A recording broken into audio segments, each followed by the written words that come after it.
Audit Committee. I'm Councillor Fred Renaud, the Chair of the committee. I will just work through some notes on the agenda. So just to remind members of the committee to introduce themselves when they speak for the web streaming purposes.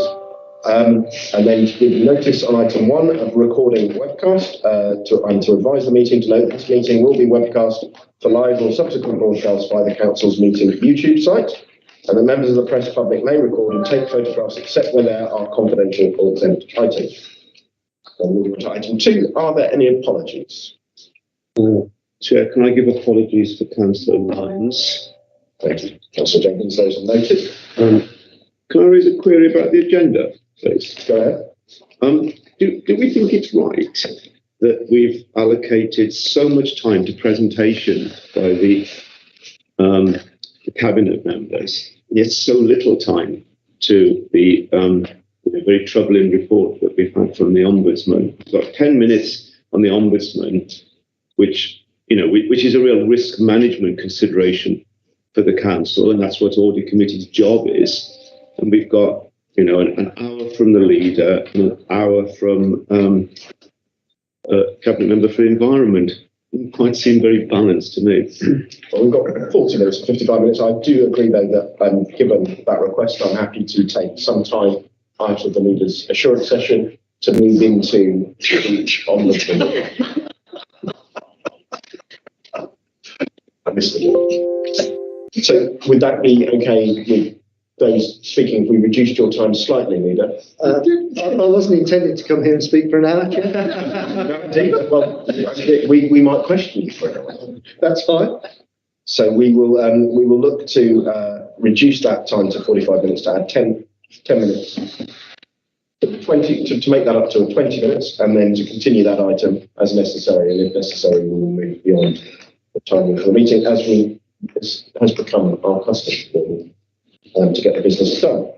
In which case, I know that and changes in time. Declarations of interest. Members are reminded they must declare all relevant pecuniary and other registrable interests arising from any business to be discussed at this meeting. If a disclosable pecuniary interest is declared, a member must not participate in any discussion or vote on the matter and must not remain in the room unless they've been granted a dispensation. If other registrable interests are declared, a member may speak on the matter only if members of the public are allowed to speak at the meeting. But otherwise, must not take part in any discussion or voting on the matter and must not remain in the room unless they have been granted a dispensation. If it is a sensitive interest, members do not have to disclose the nature of the interest, just that they have an interest. And information about that, the different types of interest, is found on the Local Government Association's Model Council Code of Conduct, which is on the Local Government Association website. Are there any interests to declare, colleagues? That's noted. I then move on to the possibility of any exempt information and possible exclusion of the press and public. Item 4, that this committee considers whether any matter of the agenda contains exempt information within the meaning of section 100L of the Local Government Act 1972, where it is considered that the public interest in maintaining the exemption outweighs the public interest in disclosing the information for the reasons outlined in a report given. I've not been informed that any of today's meeting needs to move into a private session, but just in case members do wish to continue a conversation that we advise needs to move into that exempt possibility, I asked to formally pass the following resolution: that it be resolved that in accordance with Schedule 12A of the Local Government Act 1972 as amended by the Local Government Access to Information Variation Order 2006, the public be excluded from the meeting during consideration of those parts of the agenda designated as exempt on the grounds that it is likely, in view of the nature of the transaction, or the nature of the proceedings, that if members of the press and public are present, there will be disclosure of exempt information. Can I move that and have that agreed? Thank you, colleagues. Item number 5, minutes of the Audit Committee, the 31st of January 2023. These are not yet ready. We've only had the fortnight since the last meeting, so therefore I ask that item be deferred to our next meeting for consideration. That will be on the 28th of March. Can I get that agreed? Okay. Thank you, colleagues. Then that moves us on to our assurance session with the Leader of the Council, Councillor Ward. Welcome. You've been before us several times, I think. I think we're very grateful to you and the Chief Executive for coming today. We as you know, we do the rotating round of Cabinet members' portfolios, which includes obviously health and service, to talk to them about issues around the annual governance statement, around risk management, and around any items raised in the external auditor's report, particularly the value for money recommendations that the external auditor has raised. We've obviously been prepared, a briefing has been prepared for members of this committee to help guide our questions.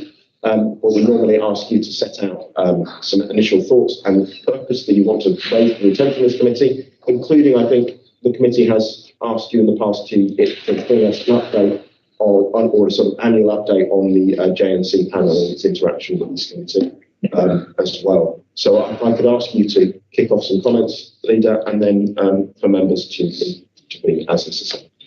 Thank you very much, Chair. Well, you have access, obviously, to what's contained within the political portfolio that I have responsibility for. What I thought I would do this morning or this afternoon is talk to you about two of the strategic risks within that portfolio that are listed in the corporate risk register. The first one is on the supply of affordable housing, and the second one is on delivery of the Commonwealth Games legacy. So if I talk first of all about the supply of affordable housing, you'll know that the sale of affordable housing through right to buy, combined with levels of demolition of full quality homes, and bear in mind much of the council's housing stock is now over 70 years old.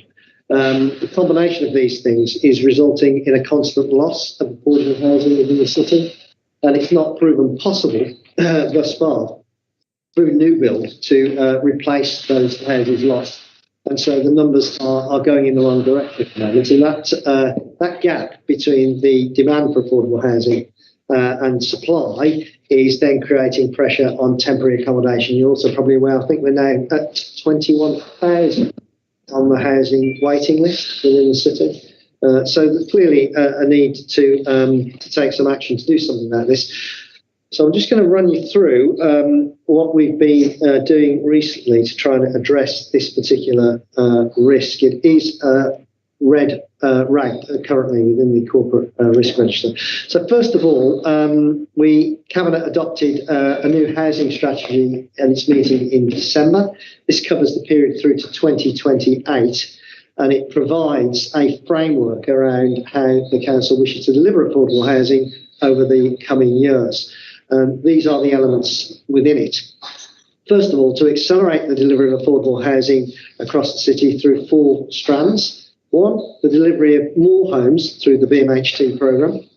2, maximising affordable homes through planning policy, Section 106 agreements in particular. You'll be aware that within the Birmingham Development Plan, our aspiration for affordable housing across the city is 35% of everything that is built. I believe we're currently achieving something around 22%, so we're clearly falling behind in this particular area. And often this is because of the viability assessment within developments demonstrate that it's not viable to provide the 35% that we'd like to see in housing developments. But we're going to look to maximise that going forward. So we're putting more pressure, I guess, on developers to deliver more. The next one is Birmingham City Council facilitating a steady land supply. Some of this can be controversial because often the release of land around the city attracts local opposition, particularly if the land is on former school playing field sites, of which there are a number across the city. And that's because residents locally perceive these former school playing field sites to be public open space, which they are not, but they do look like it because they are green. And in many cases, the public have had access to these sites for many years. So there's always a problem in getting development on such sites. But we want to ensure that we are facilitating that supply of land, both for BMHT and also for registered providers in the future. We're also going to be buying completed homes from house builders and accelerating the right to buy buyback programme and also buying second-hand stock as a report went through Cabinet this morning, about doing that in order to alleviate the pressure that's within the system from those fleeing wars and other problems around the world. So the Cabinet report this morning was specifically about Afghan refugees and Ukrainian guests, as the government insists on calling them. We're also building partnerships, particularly with developers. And this goes back to what I've said about putting more pressure on to achieve that 35% of affordable within development schemes, and significantly with Homes England. We see Homes England as being a strategic partner in allowing us to facilitate more affordable housing in the city going forward. We're also looking at other affordable products, such as shared ownership and rent to buy. And finally, we're working with Homes England to get them to help us to unlock challenging sites that we have within BCC's ownership. So these will be sites that require some money to be spent on them to make them ready for housing development in the first place. We're also speaking increasingly to the combined authority about this, because much of the money the combined authority has, for very good reasons, ends up in the Black Country, because there's lots of land remediation problems in that part of the West Midlands. But nonetheless, we think we ought to be getting a larger slice of that cake going forward, in order that we can facilitate more affordable social housing in this city in the future. Now, we are currently reviewing the Birmingham Development Plan. I suspect that our housing need is likely to go up, and I also suspect that our requirement for affordable housing will increase. The numbers of people coming forward now who are just simply not able to afford the market rate for housing is increasing. So I'll be very surprised. It's a long process, the review of the BDP, but I'll be very surprised if not at the end of it we don't see both of those numbers going upwards. I'm happy to pause there if there are any questions before I go on to talk about Commonwealth Games. Thank you. Houses demand is definitely going to go up because the private sector market has actually doubled, and some of the prices are actually quite astonishing. You want to see the prices, so there's no way residents can actually afford them. But I think because we're not building as fast as we can. Like, I know we looked into retrofits and passive housing, but because we haven't got the infrastructure. But since we are talking with West Midlands combined authorities, can we not have some sort of a contract and an agreement to say that we need manufacturers to manufacture here in the West Midlands, because we don't even have water heat sources. The nearest one we've got is in Wales. So if we can manufacture and get people to manufacture and supply them here in the West Midlands, therefore make it easy for us to build either passive houses or retrofit our homes easier and have all the infrastructure here in the West Midlands, and therefore we can build houses quicker, and we've got the economy growth, and we've got the skills. John, yes, I don't disagree. I think there are two options actually, or two opportunities to create businesses and an industry here in Birmingham and the wider West Midlands. The first opportunity is around modular build, because obviously you need factories in to produce the modular build. So we are looking at that. The second one, which may be the bigger opportunity actually, is around retrofit. The real challenge going forward in taking carbon out of residential properties won't be new build, because technology will move on, regulations will change, and developers will be forced to do more to take carbon out of residential development. The real challenge is going to be how do you take the carbon out of existing homes, and that's retrofit, of course. And we're in a partnership with the two other cities in the West Midlands, Wolverhampton and Coventry. This is an arrangement actually called the Three Cities Retrofit Programme, and we're currently bringing forward the business case for funding of this. But the ambition across those three cities, there are some 165,000 council and social homes. So the ambition is to come forward with a process for retrofit on that scale. This would be the largest retrofit programme in the country. And we are very, very keen to take this forward with our partners. And of course, it will do two things. It will, first of all, if we can pull it off, create an industry here in the West Midlands of the products that are needed to do this. And that will create employment.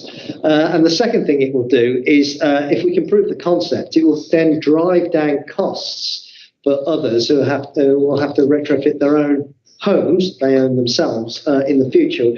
At the moment, I suspect for most homeowners, the cost of retrofit would be prohibitive, and they wouldn't be able to afford it. So this is quite an important initiative that we're embarking upon, and there is agreement amongst myself, George Duggins, the leader of Coventry, and Ian Brookfield, the leader of Wolverhampton, that this is an absolute priority to move forward with. Oh, and just finally, the partnership thing.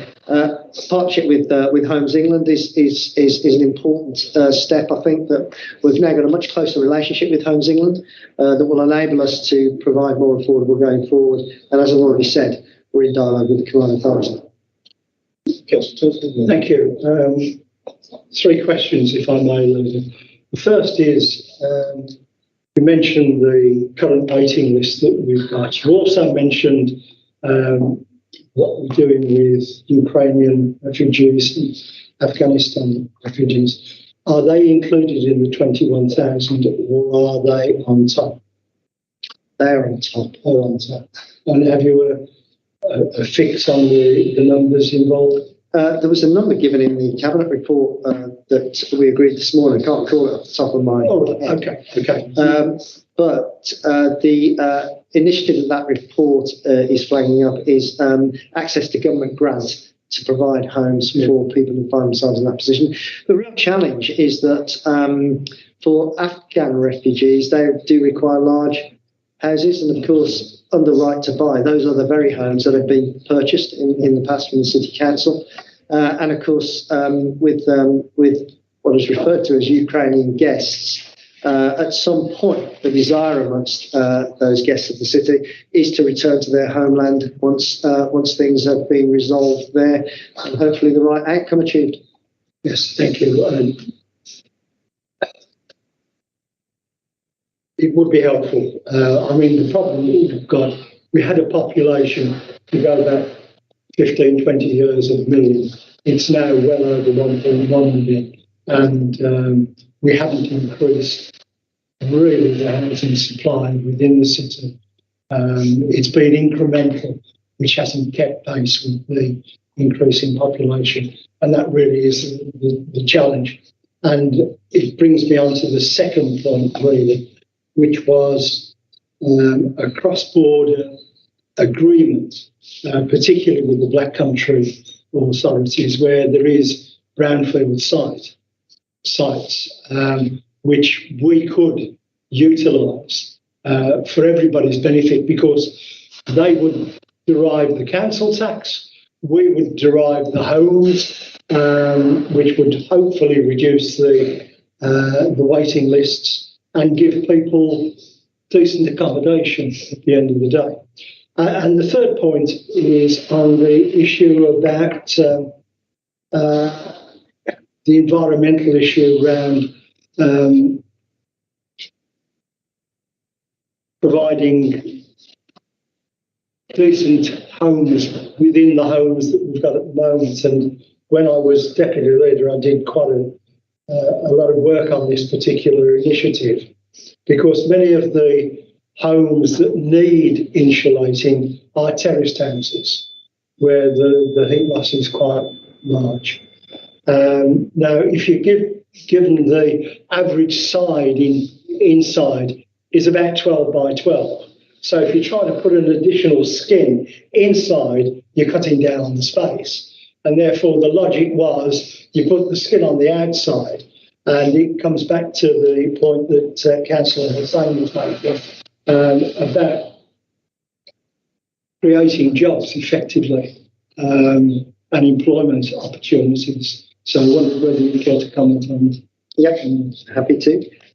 First of all, you've wandered into a controversial area, I think. No, accommodating housing need outside of the city boundary.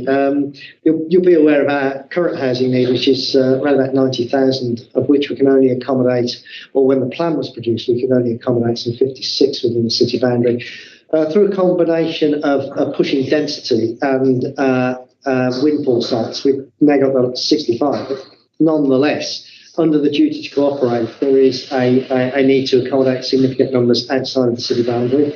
That duty to cooperate is somewhat controversial, as you'll be aware. And indeed, the current Secretary of State is talking about abandoning it. So how you quite go ahead and accommodate housing need in the future is a debating point, I think. I think the proposal he's currently considering is that you won't have to do this if you have an up-to-date plan, or that might be related to calculating your housing need. It's one of the two. You'll find it in the consultation document that he's issued around changes to housing going forward. But you are correct. We do need to be speaking to. There's a real opportunity in the Black Country if these sites can be reclaimed. Bear in mind that through past industrial use they are quite contaminated. Yes, sir. But there is a need, an opportunity to provide housing on these sites, and as you point out, that gives a benefit both to us in accommodating some of our need and to the local authorities of the Black Country, because they will get the council tax benefit of that. On the decent home standard and retrofit, we are piloting a retrofit program in the east of Birmingham. I think it's 300 homes that we're piloting in the east of Birmingham to look at the way that this can be done. The homes that we've chosen, obviously, it's believed that a retrofit will work on them.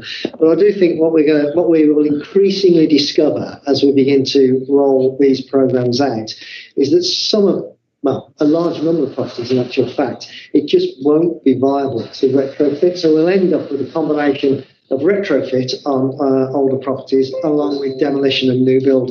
And that's going to have to be very, very carefully managed because, as we already know from schemes that we've implemented around the city, there is this desire, which I do understand, of people to stay in the area that's been redeveloped. Thank you, Leader. And I think we verge of straying into the territory of the Housing and Scrutiny Committee, so in terms of the policy areas. But I thank you for that discussion, that update. I'm aware that Councillor Perks, you have a question. Yes, I just have a few, and I don't know whether this may be then some of it verges on policy, I guess, but you can tell me. Everything's been policy so far. I have a question in regard to assurance coming up. Right. Go ahead. So it was one main point on, I completely agree with you in terms of the putting pressure on developers, because we all know that there is a requirement for them to build a certain number or percentage of housing, which is social housing, and actually it ends up being they agree to it and you come to the end of it and they say, oh, actually it wasn't possible for us to do it. So we know that there are particular loopholes that developers like to be able to get around to do that, and I was just wondering what are we able to do to limit that so that we can make sure that actually we're increasing the percentages. In terms of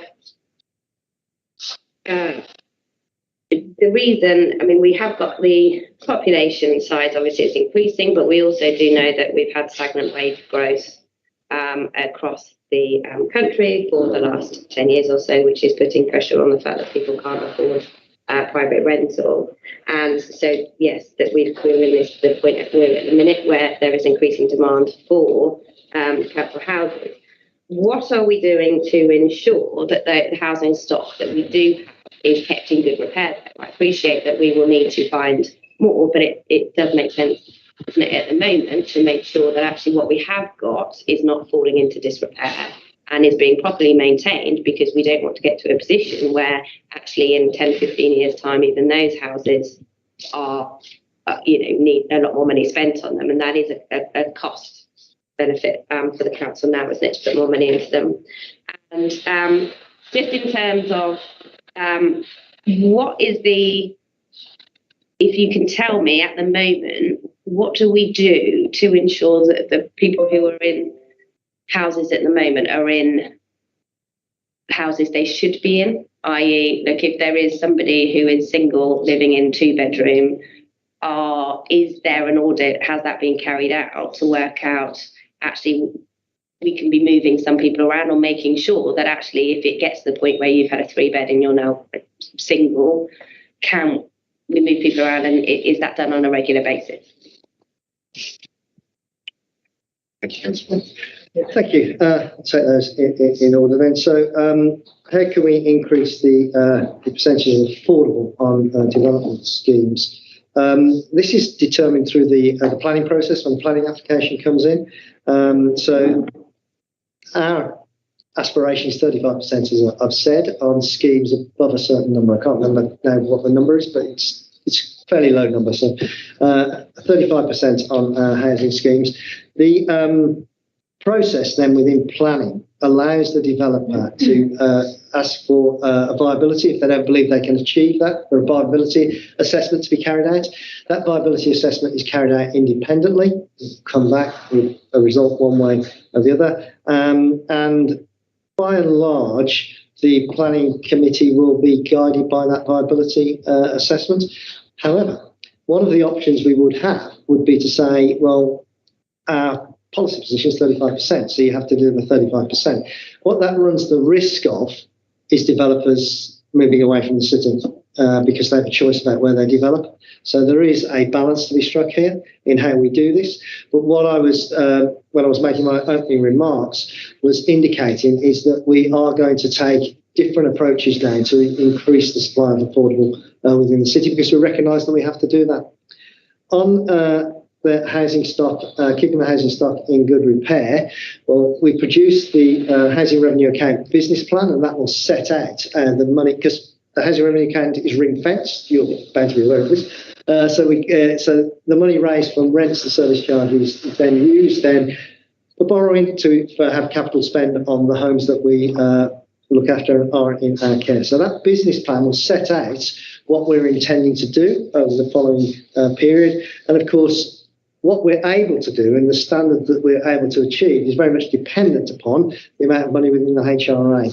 So there's, in the budget report, if you go and have a look at that, you'll see that for next year, housing rents are going to increase by 7%. Now, there's a balance here, and the government consulted on this number, and they concluded that 7% was the right percentage increase, because that gives the balance between a below inflation increase for those who pay rent, whilst at the same time ensuring that we will have enough money within the housing revenue account for the capital spend that we'll need going forward. Obviously, this will vary year on year, but that is the mechanism for ensuring that the housing stock is kept to the standard that people would expect. I'll just come back to that point I made a little bit earlier, though. It is a challenge when your stock is as old as our stock, 70 years old. And then finally, how do we ensure people are housed appropriately? What tends to happen, of course, is as we all go on in life, children leave home, etc., you tend to find yourself living in a property that's lots larger than you need at the end of your life than perhaps other times during your life. So there is the Housing Department operates an opportunity for people to downsize, to move out of larger properties, to release them for families. But that then depends upon the availability of something smaller for them to move into. And often, as I said earlier, people want to stay in the same area. So that can be a problem with that. And then I think it is fair to say we do have a high level of overcrowding in council houses across the city. And that is because a lot of the larger properties have been bought under the right to buy, and that's something we will have to address in our build programme going forward. That's something new. My quite quick question, actually, because I think we do need to move through the other aspects of your report, is this questions as well, specifically to this particular item. Does it have to be specific? No, I'll take it. No, it doesn't, but I'm happy to move into a wider discussion at the end of the update. You can go ahead now, Councillor Jenkins, if you'd like to move on to one of the other topics within the portfolio. Well, since we're doing, do you think right to buy is a bad thing? I'll let you lead on. I don't think right to buy is a bad thing. I think people in the past have benefited from right to buy. I think that's clearly been the case, and it is an aspiration that people have, particularly if you go back to the 1980s when this first began to take off. Do I think right to buy has treated everybody in an inclusive way and is now delivering fair outcomes? No, I don't, because we're currently struggling to replace the number of units we're losing through new build. So I think there's got to be a different model that allows us to build the houses that the country as a whole needs going forward. At the moment, there's a chronic housing shortage across the country. Can I build on Councillor Jenkins' question? This issue of the risk around 6.2 on the risk register, which is the risk you're updating us on. This remains red in the top corner almost of the risk map. Do you feel confident that the council is mitigating well against this risk? And do you think that there is a position on the horizon where this risk will move out of the red? Or do you think, and are we doing everything we can as a council to mitigate against this risk, recognising this external? Can I jump in, Sally? The 6.2 is the health and safety risk. Council was updating on SR 2.2, yes, fine, sorry, I misread the SR 2.2, homelessness and housing shortage, which comes on this. The information I was giving you at the beginning, so outlining now from the housing strategy we adopted in December, the initiatives we're taking to improve the supply of affordable housing, it is very much our intention that this will move from red to amber and then into green in due course.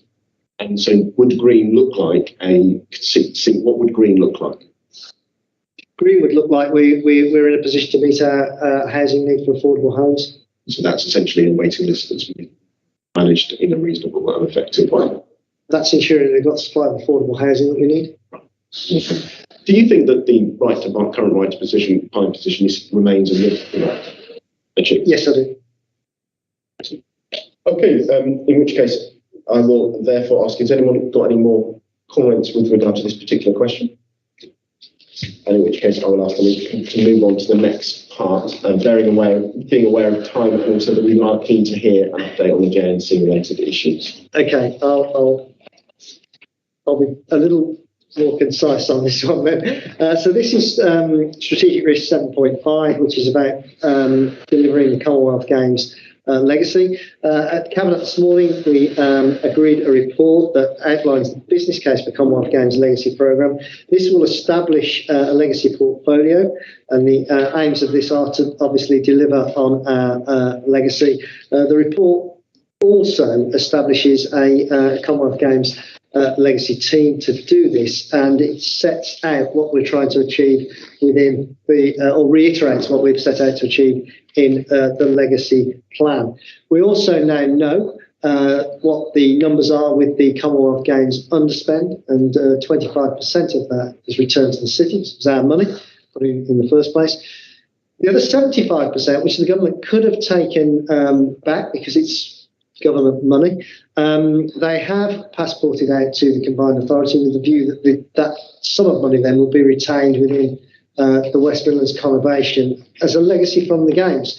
And we have already submitted 2 asks into that sum of money. One is funding for the European Athletics Championships, which we thought we have secured, and the other is for the Legacy Cultural Festival we wish to establish. There's a meeting tomorrow of the Economic Growth Board where these things will be debated. I'm also pleased to tell you that we're already now spending the money on the further capital works at the Alexander Stadium to deliver the legacy there, and plans are moving forward about enhancing the park around the stadium as well, which is key delivery of the legacy that we wanted to achieve. And we have appointed, and we appointed this a short while ago now, a Commonwealth Games Legacy Director. He was actually recruited directly from the OC. And so he's already up to speed about what we're trying to achieve, and he's been very useful in delivering our legacy outcomes. As I said this morning at Cabinet, and as I've repeatedly said, the legacy is the real prize from hosting this event. It's fantastic to have international sport in the city. It's a fantastic celebration that we had last summer. It's fantastic to be on that international stage, demonstrating to the world what we can do. And it is great to know that we can deliver large events as well as any other city in the world.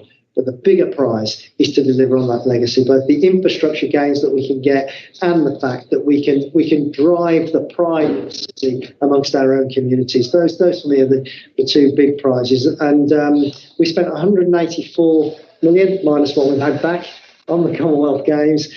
We've already levered £800 million of infrastructure investment in this city as a result of hosting, and we expect that number to go up to above £1 billion in due course. So, as I've already said, I said at the start when I was criticised for it, these games have been a good deal for Birmingham and value for money for taxpayers. Thank you. So I'll kick off with my question first this time.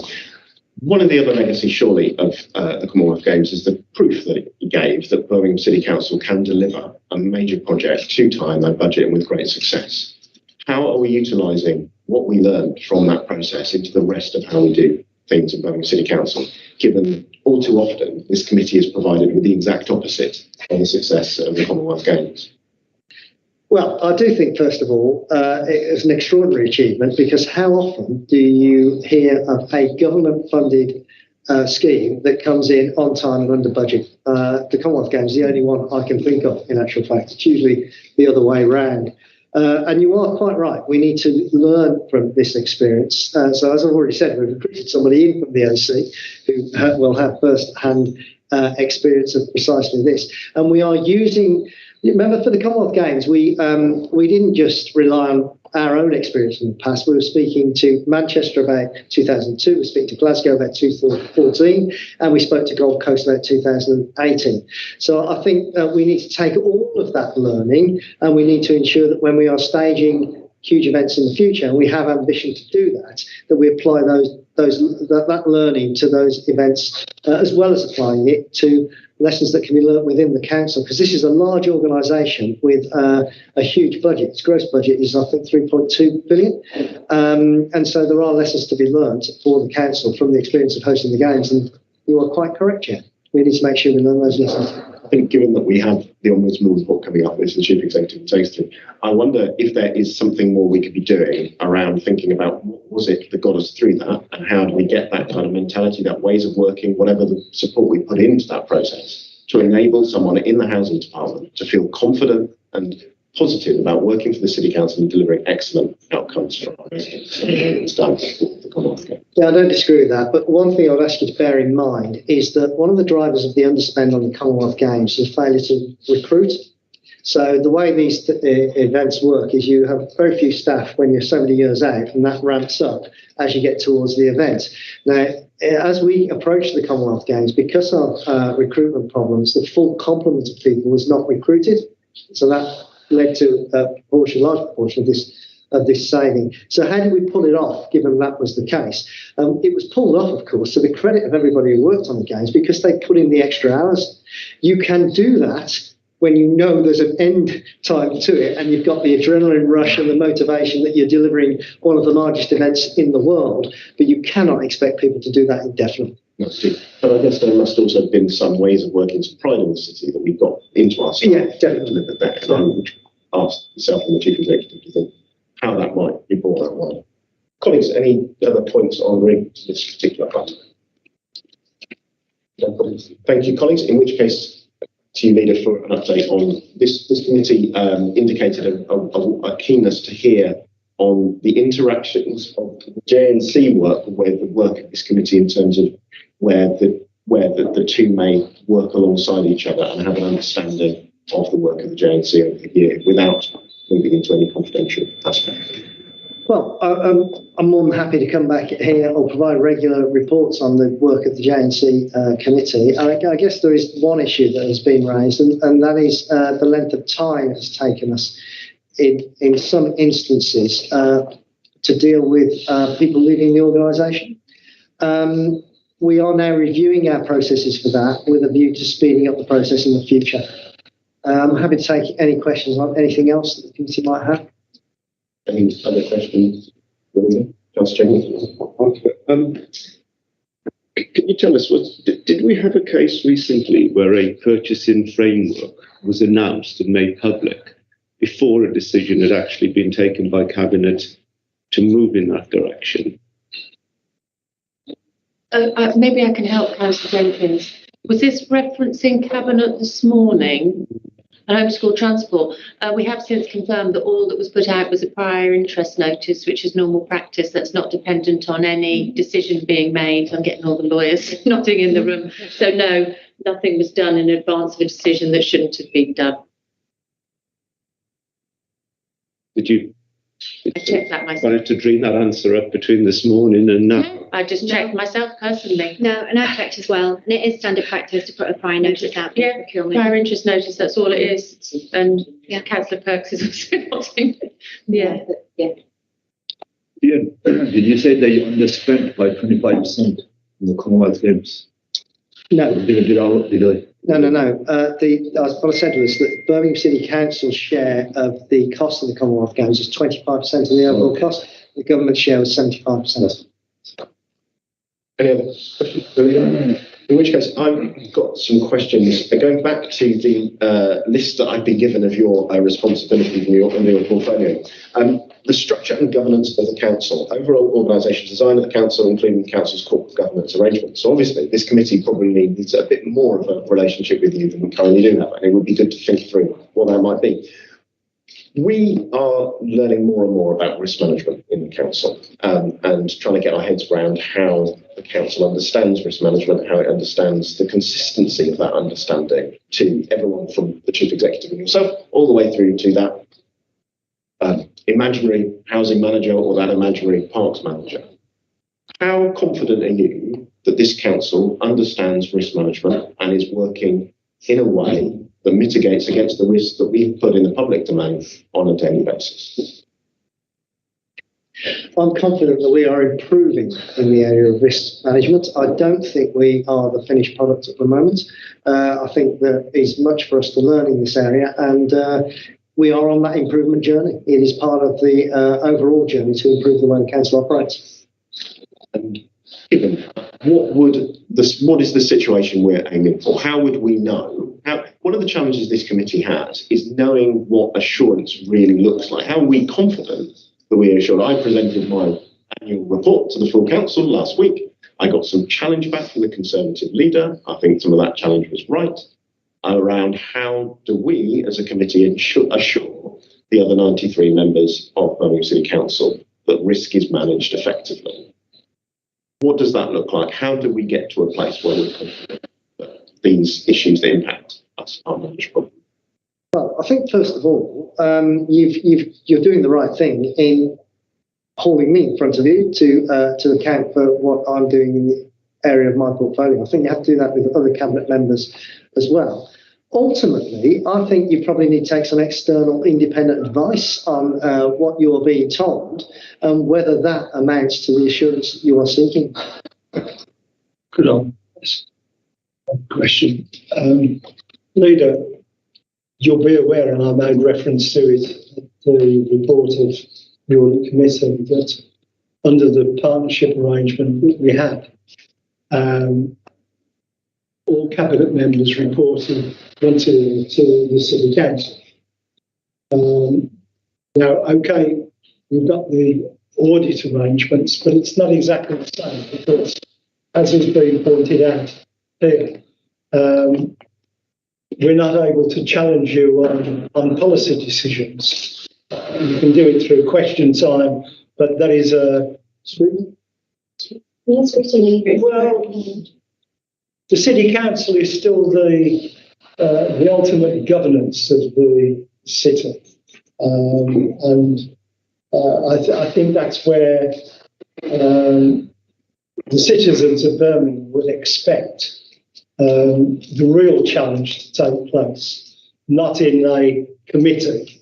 So would you consider, as we have strayed this afternoon onto areas of policy and not risk and audit, reinstituting that arrangement with the City Council?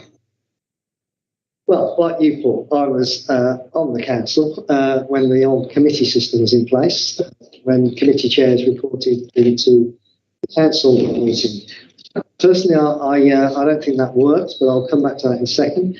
You'll also be aware, because I know you've spoken to him, that Professor Copas is currently carrying out a review into the way the council meeting operates. And there's opportunity for all members to input into that. I spoke to him myself 2 Saturdays ago, I think it was.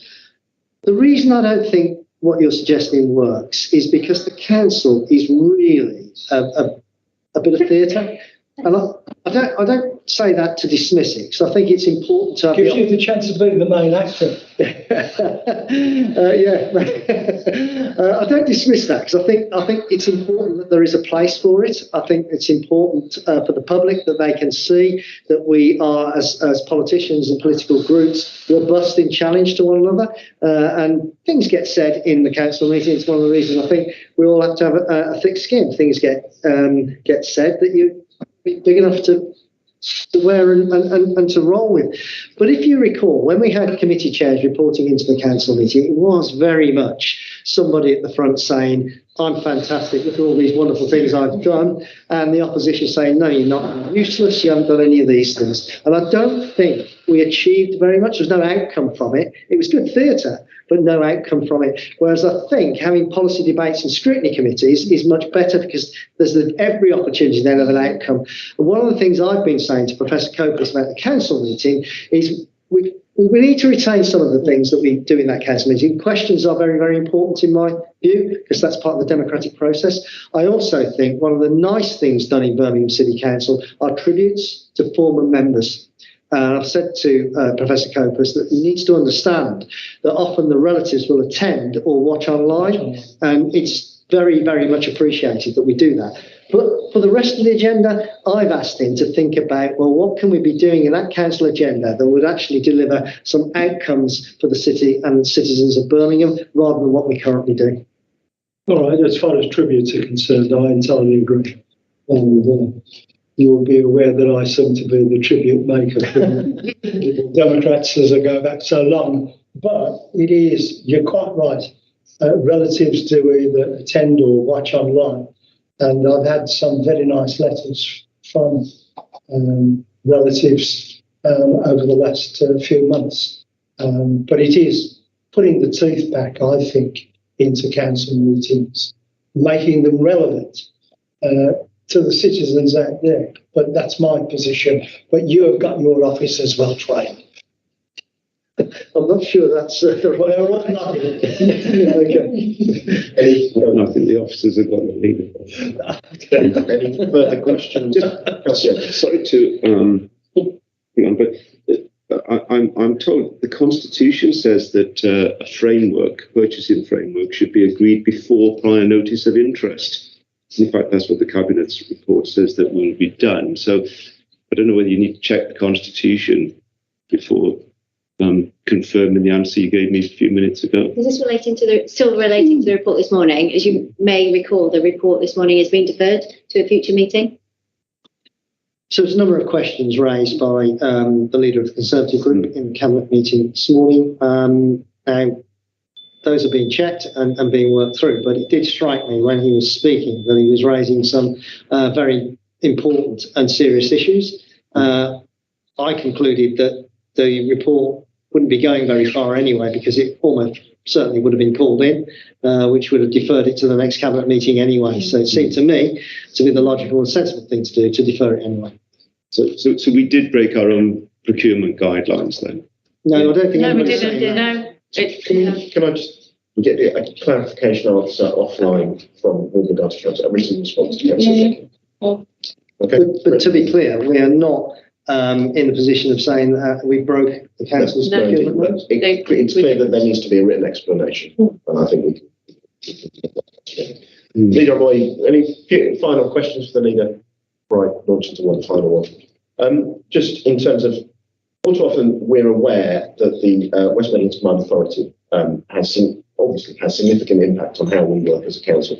Do you feel that we have you represent us on the West Midlands Combined Authority Board, do you think that we have a successful and hopeful relationship with West Midlands Combined Authority? Or do you feel that if I were to conjure up a risk, another one on the risk register about our partnership working with the West Midlands Combined Authority Board, where would you put that in terms of colour, rag weighting, the red, amber, green?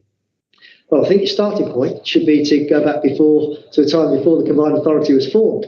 And then any working, any partnership working between the 7 metropolitan authorities is few and far between. We had 2 outside bodies that we could point to. What was then the Transport Authority, and the Fire Authority.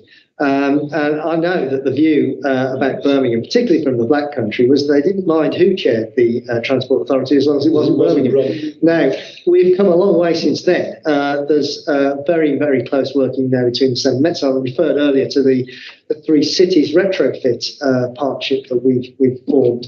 And I think the working within the combined authority has improved since it was first formed. Bear in mind, there have been a lot of changes of leaders since it was first formed. I was not the leader of Birmingham City Council when combined authority was formed. In fact, I think now the only person left is Mike Bird from Warsaw, who was there at the beginning. Bob Slay is the deputy mayor, but he's not a metropolitan leader. He was also there at the beginning of the process. So there's been a change in personnel, and with a change in personnel comes a change in outlook. So I think we're working better together than at the very beginning. I think we're working more productively together than we were when I first became the leader of Birmingham City Council. So it's all moving in the right direction. But I think it's also fair to say that there are tensions. You know, this is a political organisation that we're talking about.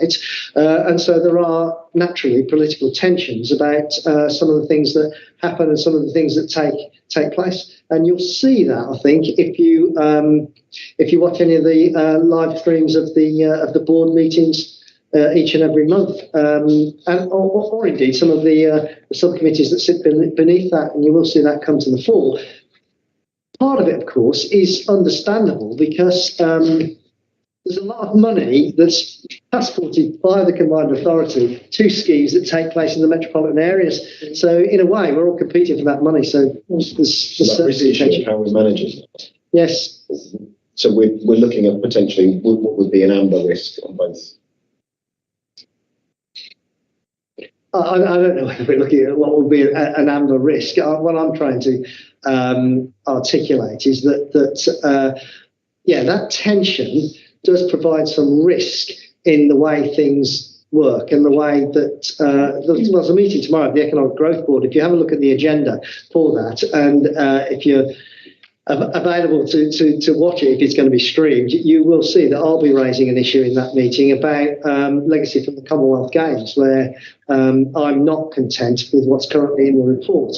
So it's like any political organisation, isn't it? There's a bit of robustness to it, and there's a bit of cut and thrust. And, well, as I always say, the art of politics is compromise. Thank you, Leader. And I think it would be interesting to maybe flesh that out more within the committee's room at some point, just to look at that relationship. Because obviously, I think a lot of what you've talked about today and how the combined authority does have that impact. There is a risk that if the relationship goes wrong, we lose out financially. I think I'm very grateful to the leader for coming today. I did say I was going to finish you slightly early so we could move on to a discussion, a bit more of a discussion with regard to the Ombudsman report. So thank you very much, Councillor Ward, for us, and we'll look to seeing you again at some point in the future. Thanks very much. Okay, can I have that session be noted? Thank you. Thank you. We then move on to item 7, the Local Government and Social Care Ombudsman and the Housing Ombudsman Annual Review, which is a report of the City Solicitor and Monitoring Officer, that the Chief Executive is with us to answer. She is, and I'm also accompanied by Dewana Campbell, who is based in legal services and has frontline responsibility of liaising with all directorates in respect of the day-to-day management of the Ombudsman correspondence, our appropriate responses, and managing and associating with risk, and making sure that we maintain a growing, building relationship with particularly with the Local Government and Social Care Ombudsman as well. So we have, because everything is very detailed, Dewana has prepared a presentation for members this afternoon to take us through it, and we'll attempt to answer any questions as we go along. Just at the start, this is a combined presentation which looks at the both annual reviews from both of our ombudsmen. Going forward with the committee's permission, we'd like to bring separate reports as and when the reports are published, because the LGSCO reports theirs much earlier than the housing one, for example. And so we lose the momentum of one report whilst waiting for the other. So going forward with the committee's indulgence, it will be separate presentations at appropriate times of the year. So if I hand over to Dewana. Can I note, Dewana, I know you'll give us an excellent presentation, but Councillor Jenkins raised a point of full council that we have a bit too many presentations. So if we can be as succinct as possible, that'd be great. Sure. So this is the annual review for both ombudsmen. It covers the period of the 1st of April 2021 till 31st of March 2022. So each year we receive a review from both ombudsmen. The Housing Ombudsman is more of a performance review, and they provide national landlord reports plus geographical analysis of their determinations by region and district. The areas of the LG SCO was that during the period they issued the council with 5 public interest reports. That is an area of concern. They also highlighted their concerns with the city operations director. They did issue us with a report in 2019. So they're concerned that these issues are still ongoing. So these matters are reported to the director every month. So I was told to move on to those issues. Can I just make a point? If I could, Chair, and a number of you have heard me say this before, that we've been, senior leadership teams. I've been chief executive for 20 years, and never in those 20 years have I received a public interest report. So for me, to be chief executive of an organisation that has 5 in 1 year is completely unacceptable. So what Duana will talk about is the way in which the organisation is now taking this incredibly seriously, because it has ramifications for our reputation, it has ramifications on the confidence that central government and residents have in this organisation. So for me as chief exec, this is really, really important, and something that the corporate leadership team are now seeing as really important.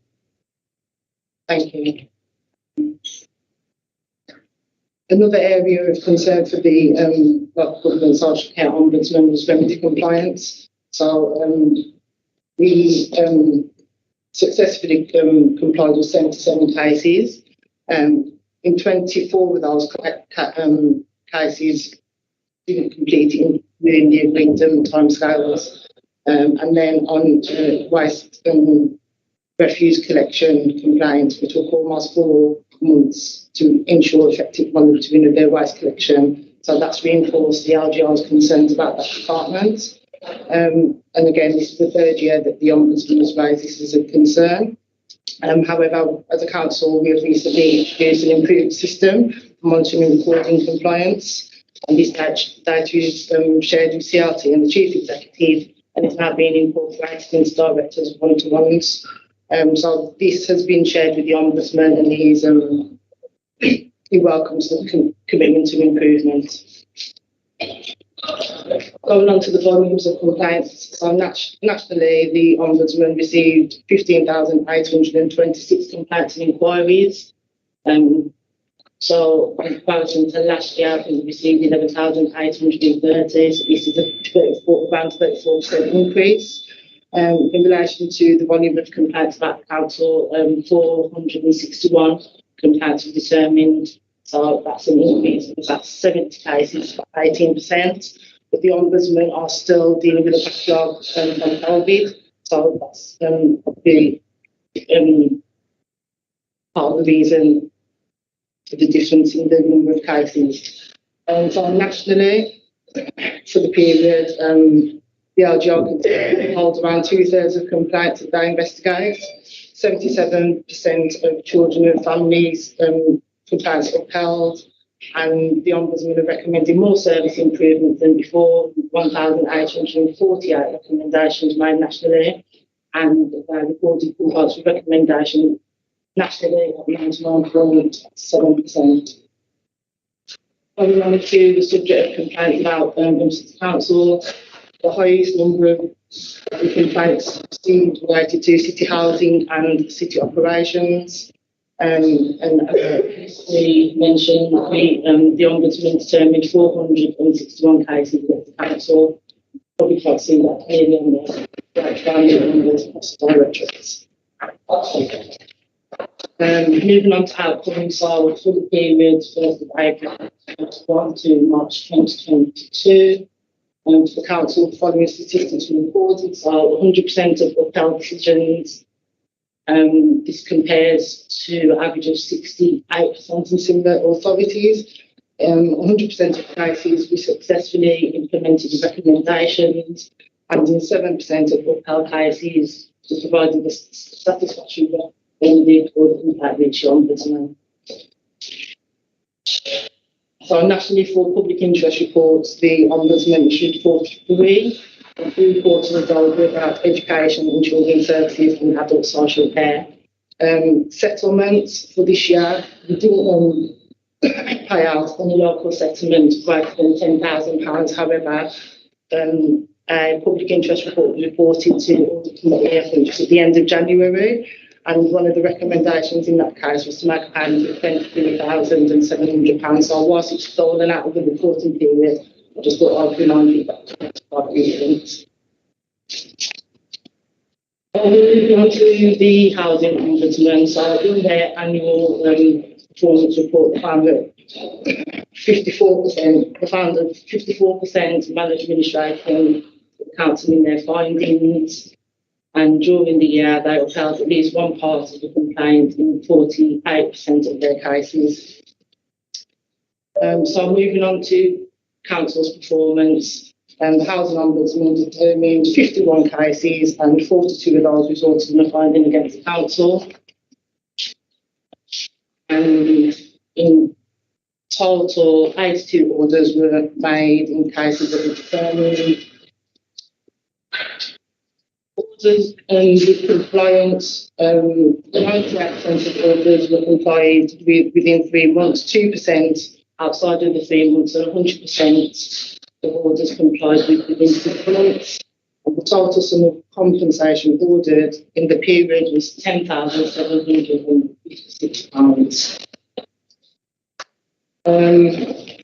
So, moving from complaints to service improvements, we recently, well, I say recently, we had a new corporate complaints procedure introduced in April 2021. A review was carried out and it was found that the process at the time was performing badly and needed intervention. So there's been a number of steps taken to improve the process and then some further steps planned for the future to improve the position. Engagement with the Ombudsman. So we have recently had engagement with both Ombudsmen. We met with Mick King, the Local Government and Social Care Ombudsman, in late November, and we just discussed wider learning from the complaints and changes to our systems and processes, and we shared information on the new complaints processing and improvements that have been made in my team. The Ombudsman was pleased with the improvements being made and encouraged us to, as a council, to take individual complaints as an opportunity to learn that this influences good governance and public accountability. With regards to the Housing Ombudsman, in June 2022, we were notified of their paragraph 50 investigation. It was actually amended to paragraph 49 during the review period, but it allows them to conduct further investigations to ascertain whether there's a systemic failure. And it was a 6-month review period from March till September 2022. During the process to date, we've had 2 meetings with the Housing Ombudsman officers, and we're due to meet with them again later on this month.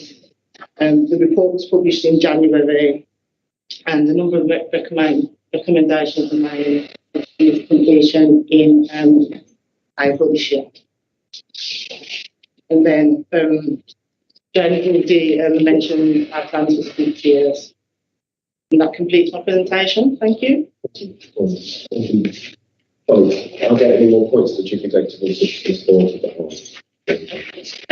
Just a couple of observations, really, that I do want to reinforce that the significant findings in the public interest report are converted into action plans to mitigate, but also are addressed in an action plan that goes into the directors' one-to-ones with me. So there is regular oversight and monitoring of delivery in an action plan against the systemic failure that we've seen.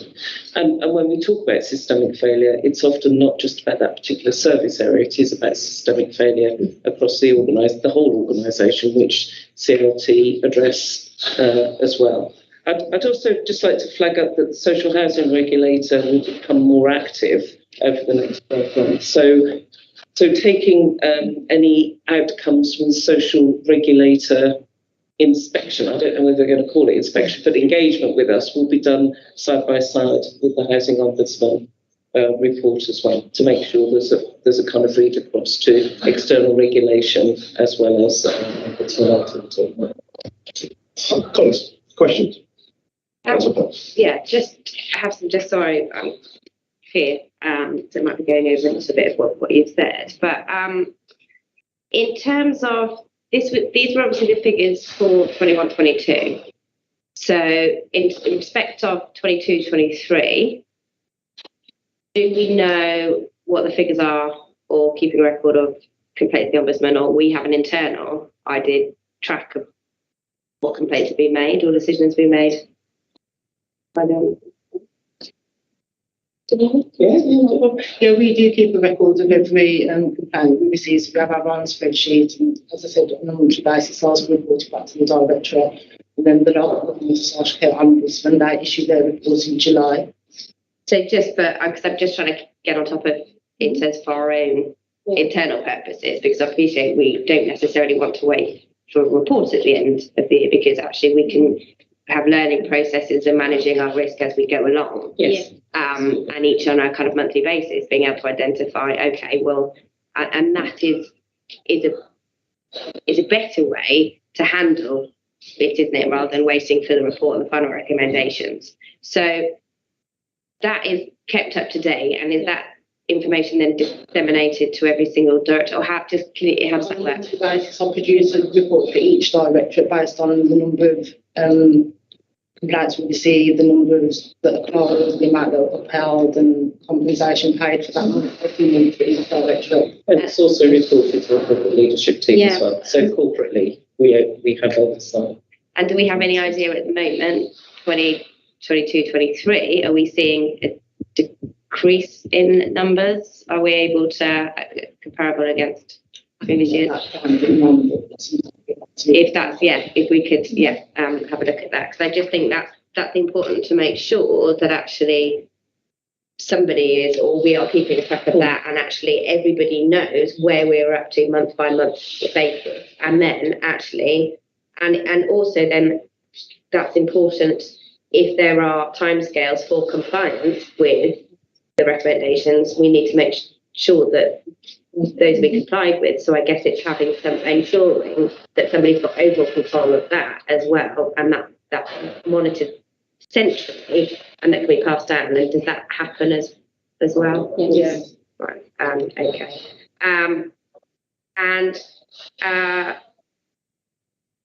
Sorry, forgive me, I was just putting down bits and pieces. What you just mentioned, the phrase effective triage, what does that look like? Or can you just put it out in more detail? I'm sorry, that was Deborah Cadman, I think. Were you kind of, in terms of when we are passing on, dealing with the, sorry, I have to admit, I've got a really bad cold today, so my head is all over the place. In terms of when you are getting the complaints, and on a monthly basis, you are speaking with all of the directors, and at the directorate level, we are trying to work out what the systematic failings are, and looking at how you are dealing with all of those. Can you just set out in a little bit more detail for me what happens on a monthly basis when you sit down with directorate leads? And in terms of their action plans, how are they monitored, and how is it all recorded? Really happy to do that. So the one-to-ones with, it starts with a completely different performance management process which is in place now. Yeah. So for each director and directorate, there is clarity around how they manage people, how they manage their money, funding, how manage performance, etc. So there is an agreed process and approach that each director is held accountable for. So Becky's performance folk do a report for me every month for the director, which is cleared with the director as well. And we then go through that, and where directors are being held accountable for the outcome of an ombudsman report, especially all ombudsmen are. I'm not saying it's irrelevant if it's a public interest report, because every ombudsman report is serious in my view. They have to do an action plan of mitigation and improvement. So as part of the one-to-ones, there is a conversation about their action plan and how they've started to address it. Where it's an issue of systemic failure, that is then discussed at the corporate leadership team. So every month there is an assurance corporate leadership team when the ombudsman reports are discussed, amongst other things as well, to give us all assurance. Yeah. So it's a very tightly controlled and managed kind of process around mitigation and improvement. Shall I add to that the internal process is part of our Anthony Farmer is our deputy monitoring officer, so we've raised the profile both within our directorate and also on that statutory footing. Mm-hmm. So there is now, we've sort of improved the level of assurance, the response rates. We've also reviewed the interactiveness that we have with every director and the departments as well. So it's less transactional, it's much more in detail, it's much more team around, if you like. Yes. We also have the wealth of learning from previous years. So similar examples, how did we respond? Did that land well? Because sometimes it's the softer things. Did that previous response land well with the ombudsman? What was their reaction? Did it have repercussions? So internally, we've also changed our focus to be much more team around to support the directorate and be much more hands-on, if you like. We've also improved our escalation factors. So assurance, the absolutely critical key for me and Becky, three of us as statutory officers, is how strong our escalation and de-escalation processes are, because that is a test of whether the assurance frameworks that you've just been talking about are working. Do we get to know what's going on very swiftly, smartly, so that we can put a plan in place and really do that effective triage that Deborah has just been talking about. So internally, I would say in council management as well, we've kind of changed our profile and our response to key trigger factors and made sure that Duana's team are much more high profile within legal services as well, and not just seen as they just send the emails every month. You have to do something now when you get an email from Duana's team. So we've changed the profile, changed the reputation, changed the importance. So it's these subtle things, probably difficult to write down, but it's the subtle things. And I think doing the monitoring this year will be really good test base of those new assurance measures that we're putting in. And I think as council management, we can look at that as well, about that escalation, that de-escalation process and how it fits in the corporate performance profile. Councillor. Thank you. I suppose all the assurances that we've had this afternoon about the Ombudsman's report, and I've gone through them, and it's apology and financial settlement. Mm-hmm. If you have set up a system internally, next year will be the crunch year, won't it? Because that will prove whether we've got it right first time. Now, I accept that with a large organisation, and I have read through the complaints, and some are unfounded, and it doesn't matter what you do, and people come to see me at the Advice Bureau, and I've no doubt they go away if I haven't given them the right answers and said, I'm going to see him again. That is inevitable. We can't all give everybody what they want, and it's inevitable that some people are going to be upset with negative answers. But it's when we've had to issue an apology, it's when we've had to issue a financial settlement that in future I don't want to see. And I've been around long enough to see the first introduction of the Ombudsman on what was the Housing Committee, and the then leader saying, I'm not paying that, when they found out against us. But it is really for us as an organisation to get it right first time and to make sure that all the systems that we've got in place meet the needs of the people that we represent, with the proviso that I can't always say yes and I can't always give you assurance, because it ain't possible. Shall I respond to that? And if I may, Councillor Tilsley, we're also doing more than is asked of us in a lot of cases. So if you look at slide 12, where it says orders made by type, so that will be ordered to pay compensation, to issue an apology, etc., etc., you'll see that staff training is minuscule. Now, a lot of this is about staff not responding quickly enough to complaints or inquiries, staff being dismissive, not showing enough empathy. So for us as well, that cultural shift in staff's attitude and approach to their job is just as important as some of the other orders that have been made. Because a lot of this is about how we treat our residents and how we respond to their concerns and complaints. So we're being quite thoughtful, and I really hope this time next year I'm sitting in front of you and we see dramatic improvement and reduction.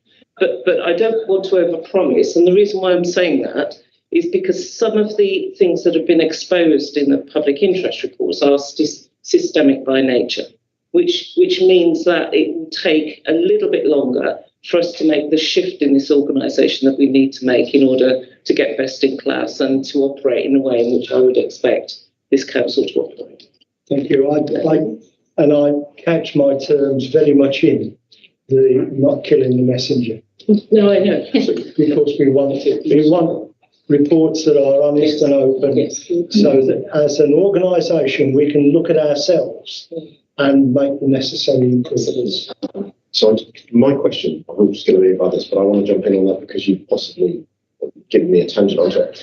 This special interest is really quite damning, very damning. Really. We've got a situation. That conclusion really just needs to be reflected. And my suggestion would be that you print it out and stick it on your wall. That report. The failings identified cut across every aspect of a resident's interaction with the report. For us to have that written in a special report is really, really shocking. And I recognise this is systemic and over time this is built up. The Ombudsman leaves us with that challenge. How the landlord responds to this report and its own independent review will demonstrate whether it is capable of fundamentally addressing these issues once and for all. It's almost like we're being told, this is it, guys. If you can't, it's clear that there's something too big here for us to potentially to manage. But when I read through this report and I take your point, Chief Executive, about that issue of staff, we surely have a massive workforce problem here around training, around attitude, and around respect for our citizens. I'm sure I'm not the only councillor who's tried to represent a resident to our housing team and found that my email has been lost, delayed. I've gone above a colleague to try and get something done, or a colleague has gone, an officer has gone to their line manager to look for support and not received it. It feels to me that there is a significant aspect of chaos within our housing department that is just bubbling and increasingly getting under control. I'm really pleased to hear some of those mitigation effects. But the only fear I have with them, the fear is that we're hoovering them up to a view at the statutory officer level. And they remain there with the alarm bells ringing. And you try to implement things. But then when we get back down to that office, wherever it may be, there still feels a resistance to change, a lack of respect for the customer. And I guess that's the thing that I'm looking for confidence with. How do we get every single member of Birmingham City Council staff to be aware, particularly in that department, to be aware of the standards we hold them to and we need them to deliver to our residents? Because we've had reports from individual ombudsmen, or the last one, which was of an incredibly vulnerable citizen who just kept going round and round and round in circles forever. And they raised it with us, but nobody took the empathy. I think empathy is a really good point here to actually say, to solve this, how do we do it? And instead, and I have had this issue with staff where I find that it goes up a chain and gets lost, never responded to. Maybe it's responded to 6 months later. Thank you very much. I don't know what's happened there. I've looked embarrassed in front of my resident. My resident's still in whatever challenging position they're in. So I guess it's that challenge of how confident are we that systemic, that systemic failure, or that trajectory we're going on is going to be one that's manageable, and we're going to meet this ombudsman's challenge. And the one other request that I would have, I think, is this committee does, again, given that we're going to split these two reports, this committee needs more understanding of the role of the ombudsman outside of our meetings. And I wondered if it would be possible to invite a representative from both of these ombudsmen to give a briefing to this committee. Because I do think this report is probably one of the most shocking reports I've had in front of me as chair. And I haven't seen enough reports. No, this one is particular. So let's not lose sight of what it says. So that's my point, Chief Executive. I think this committee needs a closer relationship with you on this ombudsman response issues. And I'm perfectly. Shall I do a quick response? Yeah, that would be helpful. I mean, the first thing I would say is that the National Ombudsman doesn't have any power of direction or referral. But what they can do, and what I think the government will do, will take into consideration the outcome of ombudsman reports, but certainly special interest reports, when they're making judgments about councils in the future. And certainly when I worked with the Audit Commission a long time ago now, the ombudsman and the NAO reports were always taken into consideration when looking at the baseline for any organisation and how effective it was.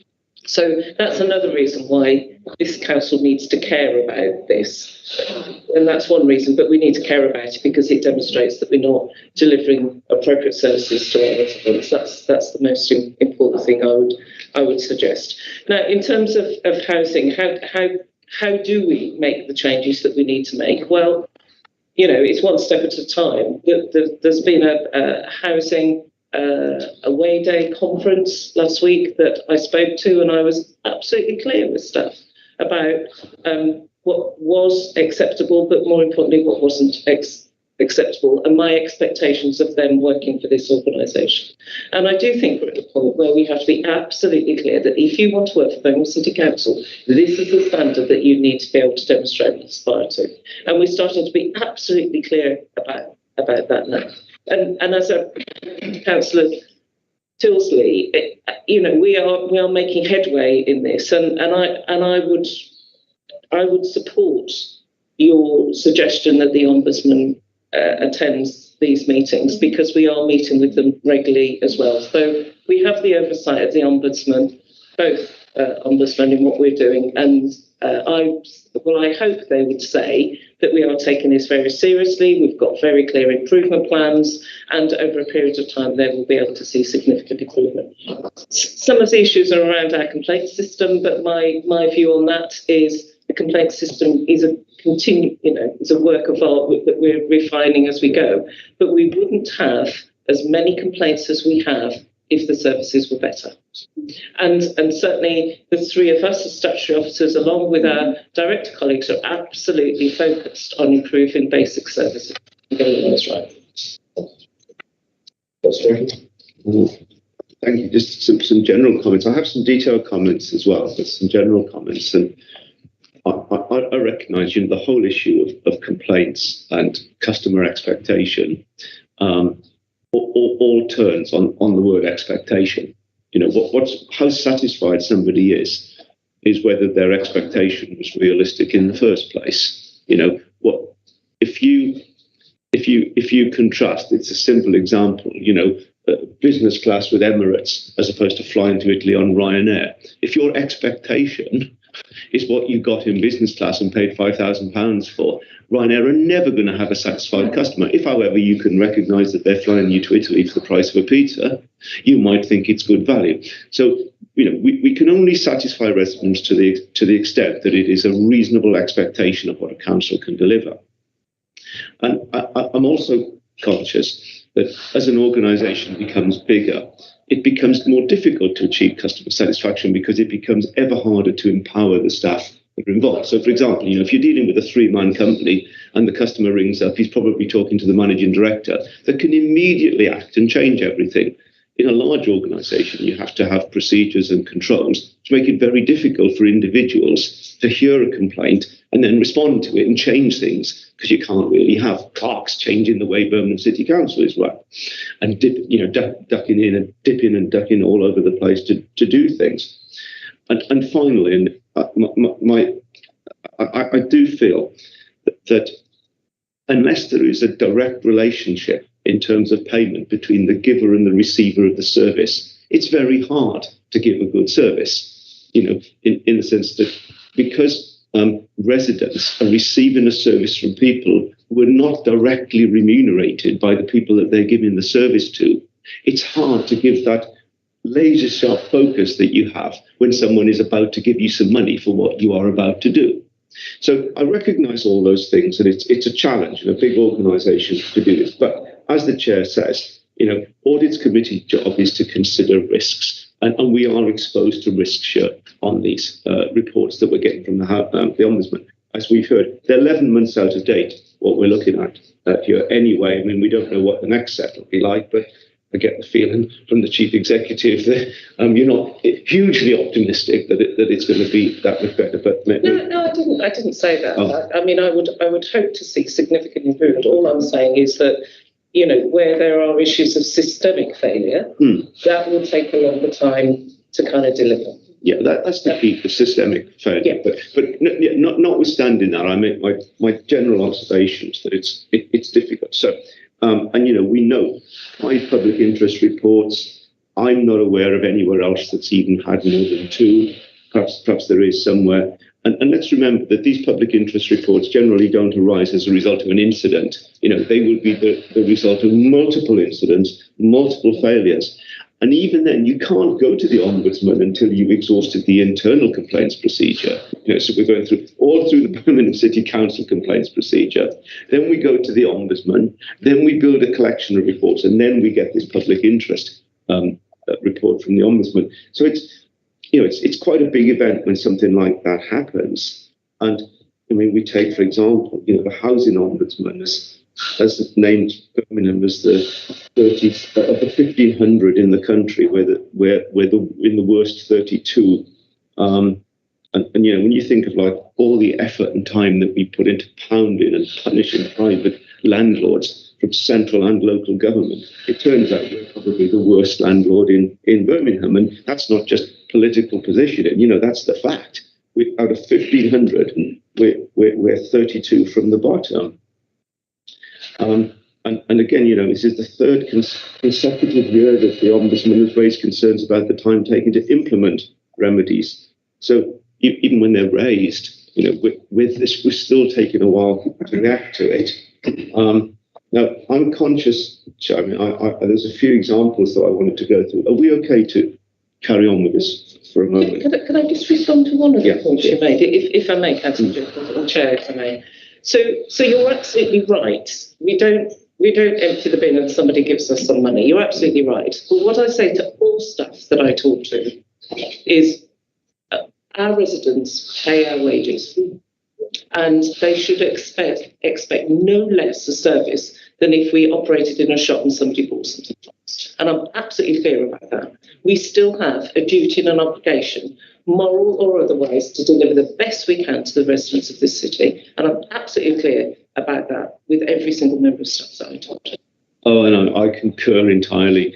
I just perhaps depressingly profess that it is difficult that, unless someone walks in with £50 in their hand and says, I would like that, it's very difficult to get that laser sharp focus from the provider of the service that you get when there is a direct financial connection between the giver and the receiver of service. But none of that is a justification or an excuse for people treating them any differently, and I concur there. And I mean, there's a few instances that I was going to raise, Chair, and this is not all of them, and we can't read and study them all. Obviously, I can't do that. There's just a few that I picked out. I mean, for example, there's the case of the family stuck in temporary accommodation with shared facilities. Now, the law says that they shouldn't be in this position for more than 6 weeks. And yet it turns out that, the actual time that it's going on is much, much longer than the provision provided for in the law. We get cases where, for example, in December 21, relating to council tax support, the scheme required the council to update its policy as it contained contradictory information. Council claimed to the Ombudsman this has been completed. A brief inspection of the website at the start of the year demonstrates that the policy on the website was still the 2013 version.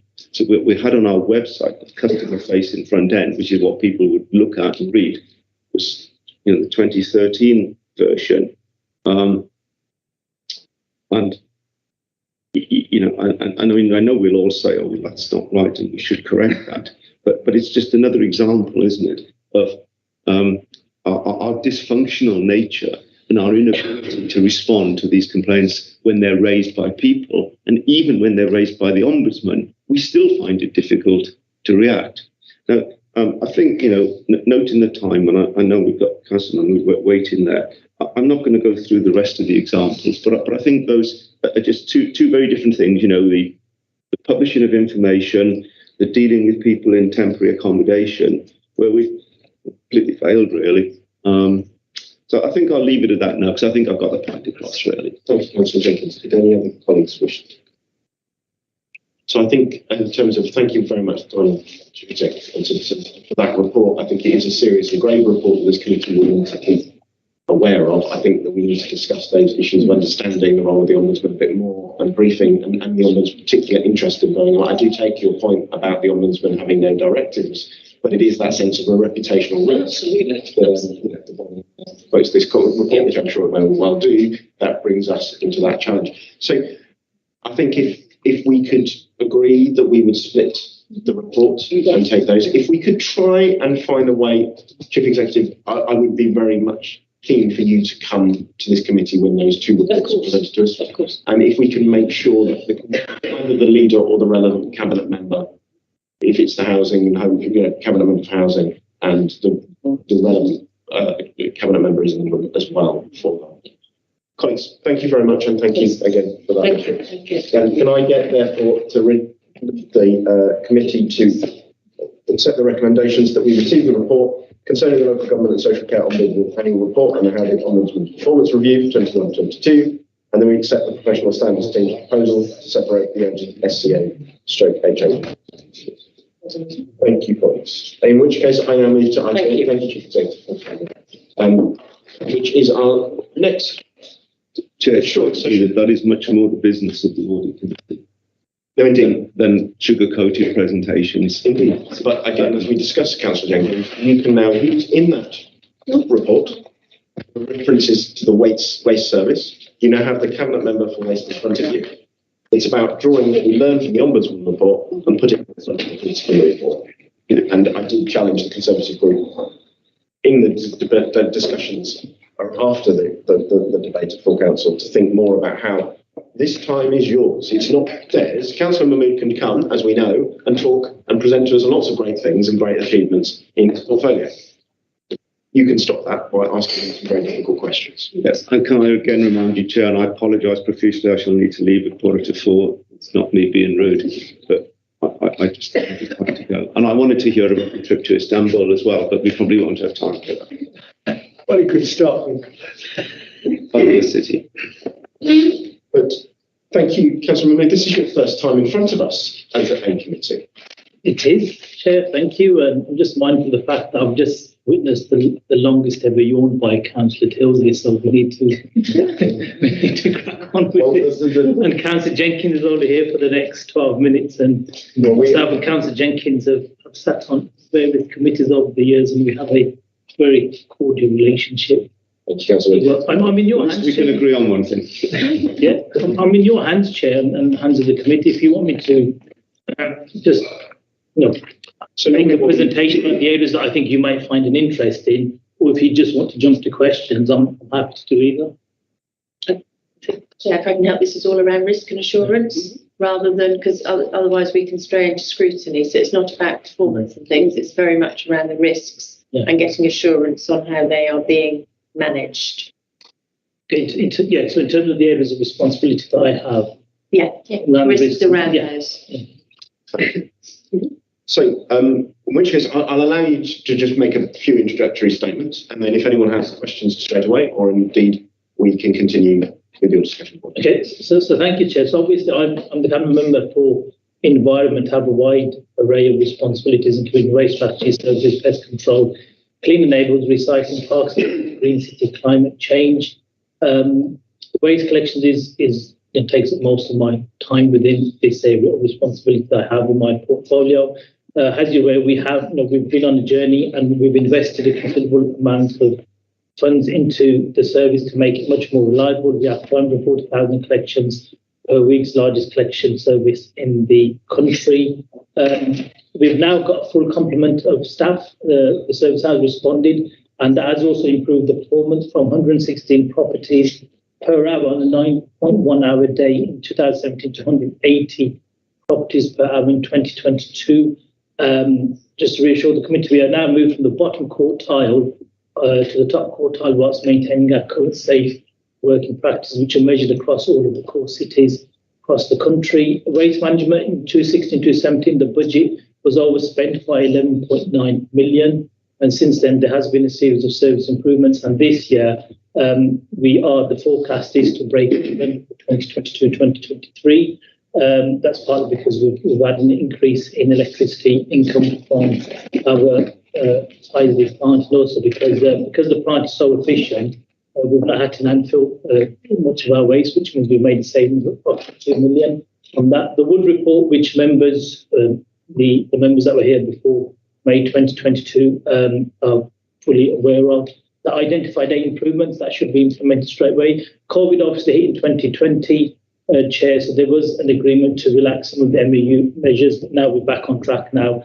And when I came into post, we introduced a new way of working, which I'm sure members across the committee will agree has improved the collection rate across the city. It's an improving position. We picked up most of the drop work now within 48 hours, and since November of last year, the instructions to the depots were to pick up on the day with the new ways of working, and if not, the very next day. And that's improved the collection rates across the city. The trend data on missed collections is on a downward movement, with performance in December being the best that we've had since the introduction of wheelie bins. And this has no correlation with my appearance today, but last week was the best ever collection rate that we've had in the city since the introduction of wheelie bins. It was missed collection 113 missed per 100,000. Again, there's no correlation with the fact that I'm sitting here in front of you. Council inquiries, which obviously is something that you're all interested in, they've come down significantly since I was put in post, from 469 June of last year. I think in November of last year, it came to 193. And again, that's in a downward spiral. We've invested heavily around technology, and over the last 6 months, we've rolled out in-cab technology to all the teams, and they're all now using in-cab technology. We've removed the paper round maps that they were using and introduced relocation of work in real time. In addition, over the next few weeks, we're going to be introducing more changes to the in-cab system, so there will be more positive data collected by the worker and the loader and the driver. That will, especially around assisted collection. I know there's been some issues around assisted collections, and if you're going to get anything right in refuse collections, please, the number one priority must be the assisted collection. So there's been a lot of work carried out on assisted collections across the city, and that's working now. We're in a much better place now than where we were 6 months ago. Also, to further interact with local councillors and to give them more of a feel of how the operation takes place across the city. It is the largest operation across the country. We are going to have, we've arranged some depot visits, so there should be 2 towards the end of this month and 2 in March, for elected members, so they'll get a feel of how the staff are operating across the city and how they can co-produce their plans. So in the sense of your street cleaning schedules, you'll be able to work on them, and any hot spots. We did carry out an elected member survey at the start of when I took on the portfolio, and that data has been really, really reliable in terms of allocating resources to where it's needed based on the data that we have as a depot and also the data that elected members have as a depot. One of the things that we are needed to do a lot more work on is around recycling, because parts of the city, they're not really reaching the recycling levels that they need to. For example, like areas like Small Italian Rock, they're working on around 20-22% of recycling, which we do need to increase significantly. The mobile house recycling centres have helped on a two-pronged attack, in the sense that we're offering all residents across the city now an opportunity to dispose and recycle of their household items. When I came into post, I think it was October of last year, I introduced a new allocation of the sites across the city. So if you're a 2-member ward, you get guaranteed 1 mobile household recycling visit per month. And if you're a single-member ward, you get a baseline of 1 mobile house recycling visit every 2 months. On top of that, looking at the data we've got around tackling fly tipping across the city as well, if you're in the top 10 wards of high fly tipping, you get an additional mobile house recycling centre visit as well to your ward. So you'll get two a month. So I think top 10 get 2 months. In addition, we've also introduced Love Your Environment, which is an amalgamation of all the different street scene teams. So one of the feedbacks we had from community groups, and litter picking groups, while the litter picking groups do a marvellous, fantastic job across the city as well. And one of the feedback that we had from speaking to some of the litter picking groups is that there's no significant change. Although the services are operating in the wards, we don't see a significant change, because the services operate in different days. We'll have different graffiti teams coming out, different teams coming out to pick up the fridges and the fly tips. Now we've amalgamated them, so we have Love Your Environment, which takes place the top 15 wards in the city based on the July statistics of fly tipping. Is that a minute left? So I'm going to give Councillor Jenkins the opportunity for a question. That's fine. So we're working, and that has been really, really successful, in the sense that we've held 52 events up until the end of December, 441 tonnes, 459 fridges, 558 mattresses, 9,133 litter bags have been picked, 68 trolleys, and we removed 1,954 graffiti tags. Around graffiti, there is some work that I'm working with the Chair of License Public Protection and the Cabinet Member for Community Safety around having a joint approach, because clearly we can't tackle graffiti on our own. We need the support of the police as well to tackle graffiti. Around management of our fleet, we have purchased 74 collection vehicles, and there still remain 120 that we will be purchasing. Capital money has been identified, and I am challenging officers to find alternative fuel systems that we can use, so electric, possibly hydrogen, but again, it comes down to cost. Depot, we modernise the depots. Perry Bar is going through the current refurbishment, and Atlas Works, which will merge Montague Street and Network, and I've been stopped again. Thank you, Chair. Councillor Jenkins, do you have a question? If I may, Chair, and I hope this isn't a parochial question. I think it may apply more generally, but the issue that I'm getting is that some roads are fairly well serviced. My own, for example, doesn't seem that bad. Most collections are done pretty well when we expect them to be, but other roads seem to be regularly fail and never put right. So, in certain roads, and I can tell you maybe later on which they are, and one of the ones was I raised in full council, where they will say, we haven't had a recycling collection for 7 weeks, 8 weeks. I've got a few of them here. And even then, even when they are collected, there'll be people saying, well, they collected the stuff opposite, but they didn't collect ours, or maybe there's a little cul-de-sac that they missed. So it strikes me that the thing that we need to address is the consistency, that we don't allow certain roads to be missed all the time, and that if a road is missed and stuff happens, we know it's difficult, those are the roads that then get the first service next time. Yeah, thank you, Councillor Jenkins. So one of the areas that more work has been taking place is around persistent service failure, and reports have been developed to try and let missed collections to identify the common problems and to find long-term solutions. Not me just sending a crew to pick them up. I need to get to the root cause of the actual problem.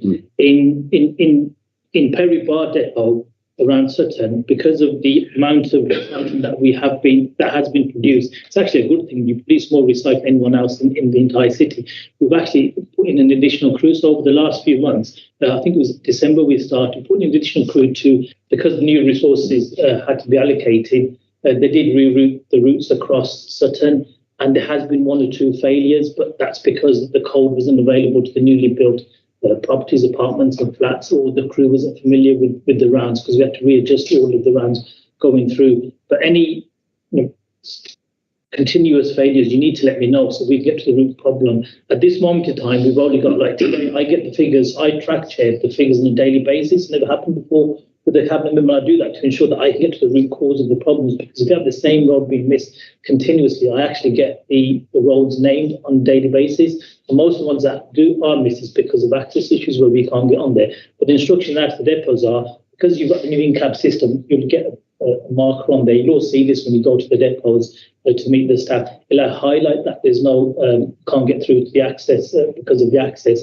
And then once they finish their round, they need to go back again. If they don't go back, they're supposed to go the next day. So one or two of the issues that have cropped up in your part of the city has been because of the rerouting, and the crews weren't familiar with the rounds, or they couldn't get access because there wasn't a proper handover from the previous crew that were operating. But we've got to a position now where I've not had any complaints in the last week and a half around, so especially those roads that have been highlighted previously. But again, if there are any specific areas, because we need to get to a position, the council Tilsley picked up on this when I into the room, is that it's all working fine for all of us, so we don't have any issues. The operation is there, the systems are there in place to ensure that there is a collection on the day. And if there's not a collection on the day, then we know the reason why it is, and it's happened the very next day. As of today, there's only 9 drop rounds across the entire city, and 5 of them are because of access issues, so we haven't been able to get in. So sometimes when utility companies come, especially if it's an emergency reason they've come,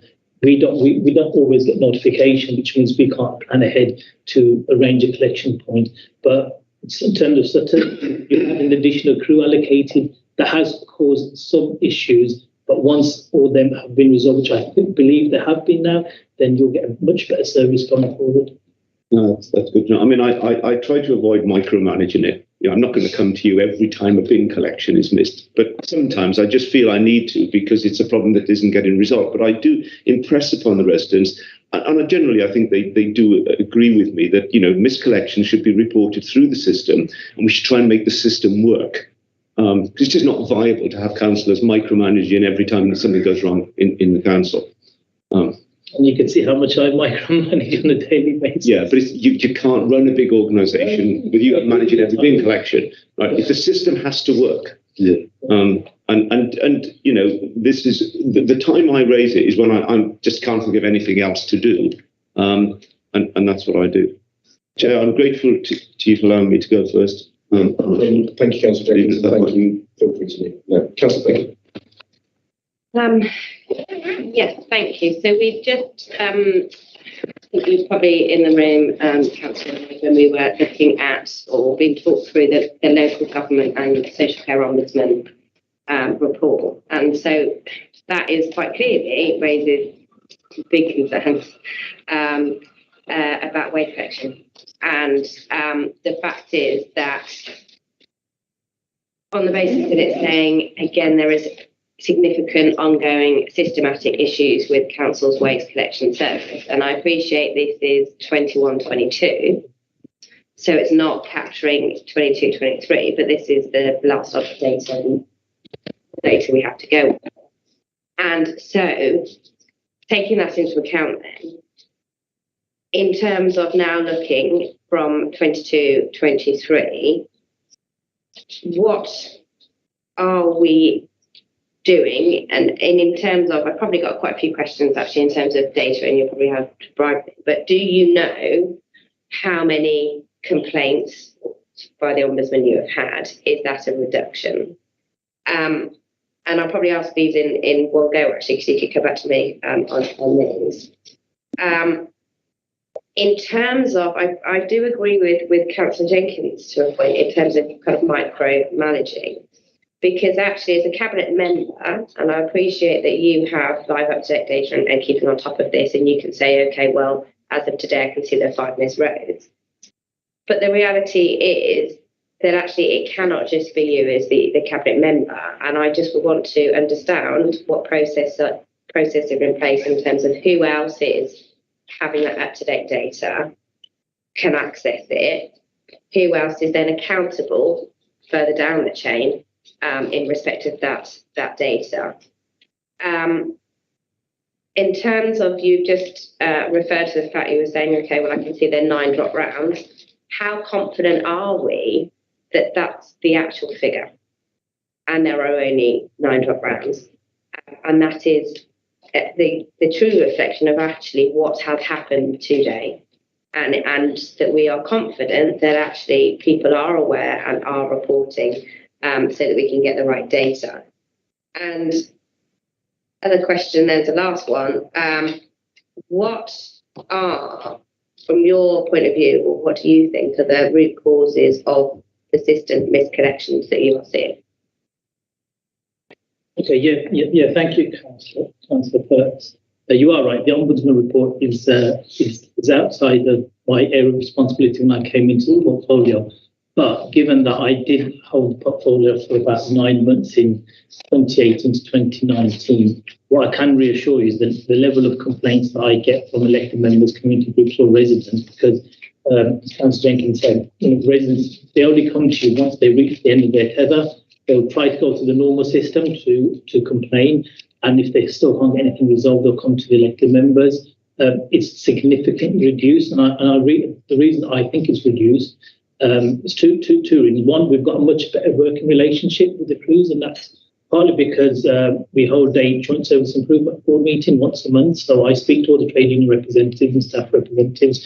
We work through any improvements jointly, how we can improve the system collectively across the city. The in-cab technology has helped immensely in the sense that we now track the vehicles as well. So we'll know, for example, if you come to me and say, oh, there's not been a collection on this road, then I can say to you, well, I've gone back to the depot and they've got the data where the truck was there at, say, 10 a.m. in the morning till 10:20. So we even know where they've collected. So even if a bin isn't presented, or if a bin is damaged, that gets reported onto the app that we've got, so the in-cab technology. In-cab technology is the key to all of this, because we're effectively, currently you've got 138 trucks, which are 138 offices across the city, and the only person who's supervising management is the driver. But with the in-cab technology, you've now got this technology which is also monitoring the work that they're doing, and I think that is working, and that's why I do think there'll be a massive reduction in complaints. And in terms of the data itself, that's the data we're relying on. So we got in a project officer whose main remit was to look at the data that we collect and to basically implement the service around in-cab technology. He's come with vast experience because he did exactly the same job at Westmorland's Fire Service. So he updated all of their systems, made them technology savvy, also trained the staff. I mean, one thing that I found really shocking when I came to the portfolio is not every single person who works in refuse collection had access to the internet. So they weren't able to access all the training and all the different kind of like emails we send and have a look at the ombudsman reports and everything else. Like, for example, every day we all get a copy of the press articles which the City Council Press Office feel that we have a necessity to read. And they were having access to any of this. Now they've got access to all of this. The new way of working also gives them time to develop reports. So I think you're a lawyer as well, aren't you? So if you're spending time in court, when I used to practice criminal law, people would think I would be in court all the time, but I actually spend more time doing paperwork, and I've left court or before I've gone to court. The same thing now with the loaders, and especially the workers, where they have to compile the reports using in-cab technology and take that back to the depot as well to ensure that they see them through. We want to get to a position where every single member of the refuse collection or street cleaners takes every single job personally, in the sense that, for example, even with the Love Your Environment team, Love Your Streets, if they see anything on their way, say, for example, mobile house recycling, the instructions to the crews, if you see anything, just pick it up and dispose of it or recycle it. If you can recycle with you. That's why I'm confident, and obviously you can hold me to task, and I'll be here again in 12 months, that the in-cab technology is the game changer for the city. It's happened across the other councils that have operated system. It's working for them and it's working for us. And assisted collection is one that really does take priority, in the sense that we do not want a single assisted collection missed. Because of the vulnerability of the residents, and because of that, we also report. There's every depot now produces a report daily, which the local service managers, the ASMs, who you all get to meet when you visit the depots. They review that with the principal operations manager on a weekly tasking meeting. So they'll have tasks and say, this road was missed. Why was it missed? Do we know the reasons?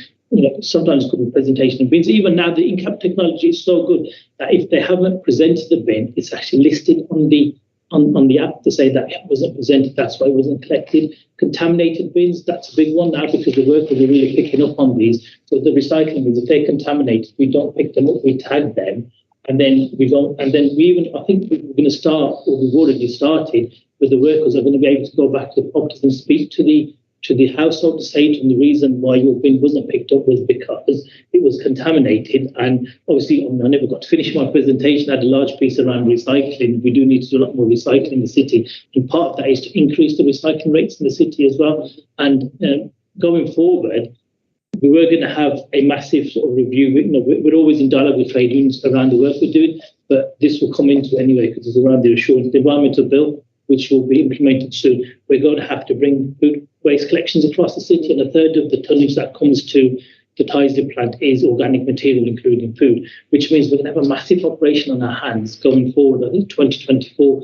And the instructions we've either given to officers and their dialogue with DEF is that we want to be first in line to be one of the first councils. Because I think as the largest council, we should be first in line. We can set an example to everybody else. That will be another game changer for us. By then, hopefully, we've also got some work we're doing with Smurfit, which is our partner in terms of the paper, and looking at introducing new paper bins for those areas where there's a high, for example, Sutton. The reason we put an additional crew there is because of the large amount of paper, cardboard and recycling that we're receiving specifically for Sutton. But then on the other side, the inner cities, we've got so much work to do. So I'm speaking to a number of the larger mosques in the cities to see how we can basically use them. They have a footfall of between 60 to 80,000 people on a Friday sermon at their mosque. So let's use them and give out some advice around recycling. So I'm comfortable with the direction of travel, and the fact that we want the same data, and the project officer that's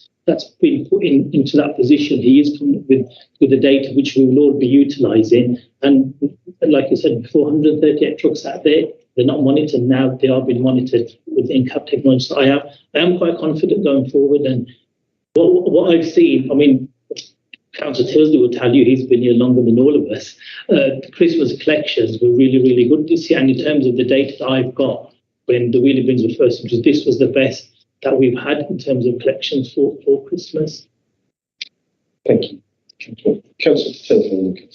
Thank you. I don't know what I've done to upset you this afternoon. Well, I quite like you. How was that? Good man.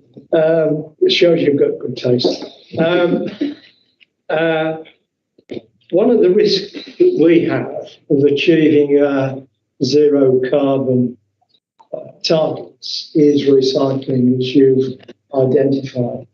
And you've also identified that some of the inner city wards, the recycling rate is lamentably low. Now, when I was deputy leader, I interfered a great deal with recycling and waste management. And one of the things I actually did was put recycling pots for glass and for paper into areas where people said it'll never work. Well, it worked. It really did. And therefore, I make it as a suggestion to you that where you've got low recycling rates, that you should consider reintroducing recycling pods. They will need, I would suggest, virtually daily monitoring, because one of the problems is once you put a pod there, it becomes a lightning rod for anything that's going in the area. And therefore, keeping on top of it is important. But it helped us at the time to increase our recycling rates in areas where there seemed to be a reluctance. And it's, I hope, a helpful suggestion to you, because it is a risk for you and it's a risk for the council. Yes. Thank you, Chair. Great minds think alike, Councillor Tilsley, because we're already progressing that. What I mentioned with the work with the mosques is The reason they were removed was because of the contamination, which you alluded to anyway, and it was costing us more to segregate the items before the recycling was actually taken forward. But we do need to have a fundamental change in parts of the city. We do need to recycle a lot more. And one of the conversations with the large mosques, because they carry a lot of influence in some parts of the city, is if we can access their car parks. Currently, with the Marble House of Recycling, we've managed to convince 4 mosques so far across the city to allow us to use their sites for the Marble House Recycling. And whenever we've used the Marble House Recycling centres at their locations, they've done really, really well in terms of tonnage that's come for disposal and recycling, and that's something we need to look at. I'm also looking at working with the manufacturers around but I have to be careful with procurement rules as well. What we really want is a better recycling truck as well, because currently there's not enough space for some of the recycling for the paper. There's space for paper, but green waste we can recycle. Currently it goes into the other disposal truck, which means it's not actually recycled. We can up our take-out recycling by configuring that truck as well. We're also looking at working with our disposal partner in bringing a large containers as well on these Marble House or recycling sites, where people will be able to dispose of white goods, because fridges, we realise we love your environment, that fridges have been dumped everywhere. Yeah. Council is saying smiling, because I think we picked up about 30 the first day we did the pilot in her ward. And that's something that we're working towards. In addition, now our waste disposal partner, they've also found new ways of recycling paint, mattresses and hard plastics as well. We're also doing some work with Aston University and with Birmingham University around hard plastics as well, and how we can basically anything that is presented for waste, we should be able to reuse or recycle it, and that's the position we want to get. And I think going forward, with the bans with single-use plastics as well, that's going to help us. The environment bill that's coming through as well, there's going to be some deposit schemes as well available, yes. And that will increase recycling to 100%. And if you know of any locations across any part of the city, that would be what you said about monitoring on a daily basis. That's what I think. Those pods would be better suited in private areas where, for example, you've got a large institution that are prepared to monitor it as well. The two things I used to have: one, the trade, people used to use it for trade waste, and second, it used to be contaminated with everything. People just chuck everything and then we'll take it. That's clearly not the case, but I do think that is something that we are working towards. And having food collections coming to the city, a third of the waste that's presented to our waste disposal partner is about 129,000 tonnes. It will take a few thousand. That is organic material, which is food. And if we can take that out of the waste stream, that will up our recycling rates. I mean, if we had the funds now, we would be doing it now, but of course we don't have the funds. But if Becky wants to give me literally tens of millions of pounds to introduce, I'll introduce it tomorrow for everyone, so we can increase the recycling rates across the city. But yeah, there's lots of actions that we need to take forward. We've got a reuser centre as well, and Paisley as well, which they take away a lot of the items as well to recycle. But yeah, working. I mean, this is a responsibility of all of us, cross-party. We've all got a duty to increase the recycling. That's why I'm really pleased that in terms of the Marble House Recycling, that councils across the board are really taking them and advertising them, promoting them, for which I'm internally grateful for. Thank you, Councillor. Thank you. Congratulations on reducing the biggest from 490. That's wow. Mine was just briefly about recycling as well. I mean, I know in a city walls, we are struggling to get people to recycle. But has anybody even thought about the trade wasters as well? When we go to restaurants and stuff, they just chuck everything. I know it's not our waste because it's probably ash and viola and stuff, but can we not get them to recycle their waste? Can we not put something on the commercial side of it? So there's a list of few points anyway that I want to make. So that's one point that I wanted to raise. I know you talked about the mobile recycling truck, which is really, really good. It works in most wards, but not all wards that actually work. So if it's not working, because I've got data for some of the wards, if it's not working, the mobile recycling truck is not working in those wards, what other options would we do? I think Councillor Jenkins before elect talked about street cleansing. You can see certain areas that have never been cleaned at all. So whether it might be a good idea if you want to come back and give us reassurance about how well the streets are being cleaned, because visibly they're not being cleaned. And then I think my other point would be is You talked about miscollections and you get your data daily. Do you share that with ward members to say that X amount of services have been dropped? And then you briefly talked about contaminated bins. I think more education needs to be going down to these contaminated bins, because once we sort that problem out, then we can hopefully get them to start recycling a lot more. And then I don't know if this is allowable. You talked about your in-cap technology. Is it possible? I don't know if anybody from Audit wants to come along. If we can actually watch it firsthand while your crews are out doing it, if we can just sit at the back, do half an hour, sessions, see what they're picking up, so we can sort of basically see how we can do it. I don't know the legality behind it. We allowed in them or watch them, but yeah. So there are my points. Thank you. Yeah, thank you. We've got 3 lawyers in the room, so I'm sure we'll come up with a conclusion on that. That's not a problem at all. So the essence of the depot visit is to give you a demonstration of the in-cap technology. If you want to get into the back of the club, you'll have to undertake the health and safety training course, which I've done. It doesn't take long, it's about 3-4 hours, but you'll have to take out half a day. In fact, I'm actually going to encourage all councillors to take out to participate in health and safety training, so you understand what the staff have to go through on a daily basis. So that can be arranged with depot visits, so you can have the in-cap technology. We can share that with you. In terms of the data sharing on missed roads, so if a councillor approaches me and said this road hasn't been collected, I can then refer to the data, say no, it has been collected in our data. And then if it hasn't been collected, then we can go back to the service manager to find out why that wasn't put onto the system in terms of what's actually gone wrong there. What I did trial a few months back, I trialled it with 4 members of the Labour group initially around them feeding back to me in terms of miscollections, and I'm then comparing that with the data that I received. Then I did it with the shadow leads from the Green Party, Liberal Democrats and the Conservatives, and the same, and the data they were picking up was more or less the same data we were picking up. But going forward, once we implemented phase 2 of the in-cap technology, the idea is, don't hold me to task on this, but this is the vision, is that members get a text message on the day where the roads haven't been picked up, so you'll know on the day by your text. If you've given us your mobile number, which actually you will have to anyway because the councillor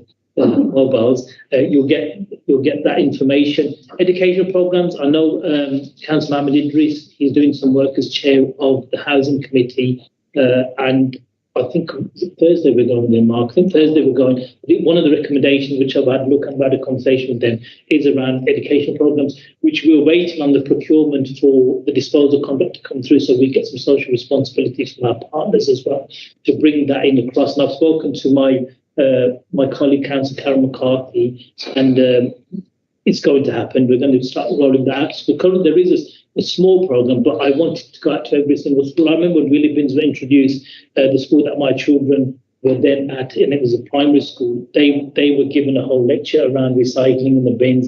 It was actually quite good. And they know more about the recycling problem. Even they came and they said, no, you can recycle this, you can't recycle this.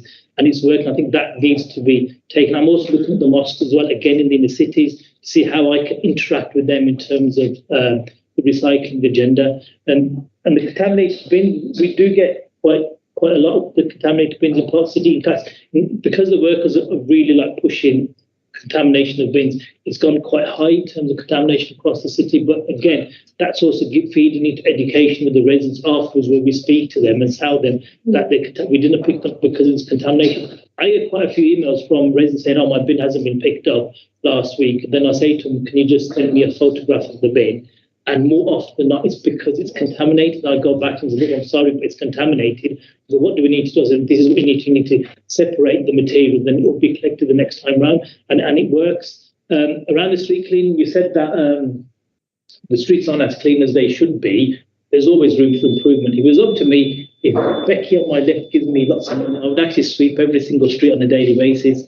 It's like people's households. If you vacuum your house every day, it's going to be clean. If you vacuum once a week, it's not going to be as clean as it would be on a daily basis. We just don't have the funding to be able to sweep up on a daily basis. But what we have got is the data from the Love Your Environment. So I think in your ward, when we first, actually Borsley Green, I'll share this with everyone. Borsley Green, we had the first Love Your Environment, and it's a single member ward, so it's half the size of 2 member wards. They had 672 litter bags were collected by the crews that went there on the lovely environment. That's the extent of how much we can pick up. But the second time they went, because he gets on a monthly basis, it came down to about 300. It's half. And the third time that they've been, it was about, I think it was 70 bags were just collected because, a lot of the litter picking groups across the city, and we're blessed, we've got 100. It's not just the ones you see on social media. There's so many people that litter pick who aren't even on social media that we don't know about. I've got 2 other people on my road who litter pick, but nobody knows that they do except me. And they're the ones that provide this valuable service, the sitting, keeping, the street keeping, the land's data, the land's asset management data, which is the data collected by the assistant service managers doing it now. They collect the data in terms of street cleanliness, so they'll see the graffiti, they'll see how clean the streets are. And that data, which I can show you for your ward, that data does show that there's been a significant improvement. Around the mobile house and recycling centres, there's some locations that don't work, some do. I leave the local members' knowledge to let us know where they would want them. Contributed on some of their streets, some of the smaller versions. Sorry, Chair. Councillor. Okay, thank you, Chair. Before I ask this question, after this question, I'm going to have to leave because. Okay, thank you. Welcome, Majid, to your first audit committee. My issue is regarding waste and missed collections, basically. I did receive an email from a few angry residents. One was from George Road. However, I did contact you yesterday, and that issue with missed collection has now been resolved. So thank you for that. However, I feel like the crews have got a mind of their own. They're picking and choosing what they want to collect or what they don't want to collect. So if you're going on a road, for example, George Road, we need to ensure that all the waste and all the wheelie bins and all the rubbish is being collected. Yeah, and another road is St. Thomas Road. They've not had any collection over the past 2 weeks. So what I would like from yourself, and because you did mention that these trucks now have trackers, so we would like to know if they have been on these on St. Thomas Road over the past 2 weeks. If they have, why haven't the rubbish been collected? And if they haven't, it's part of the normal route.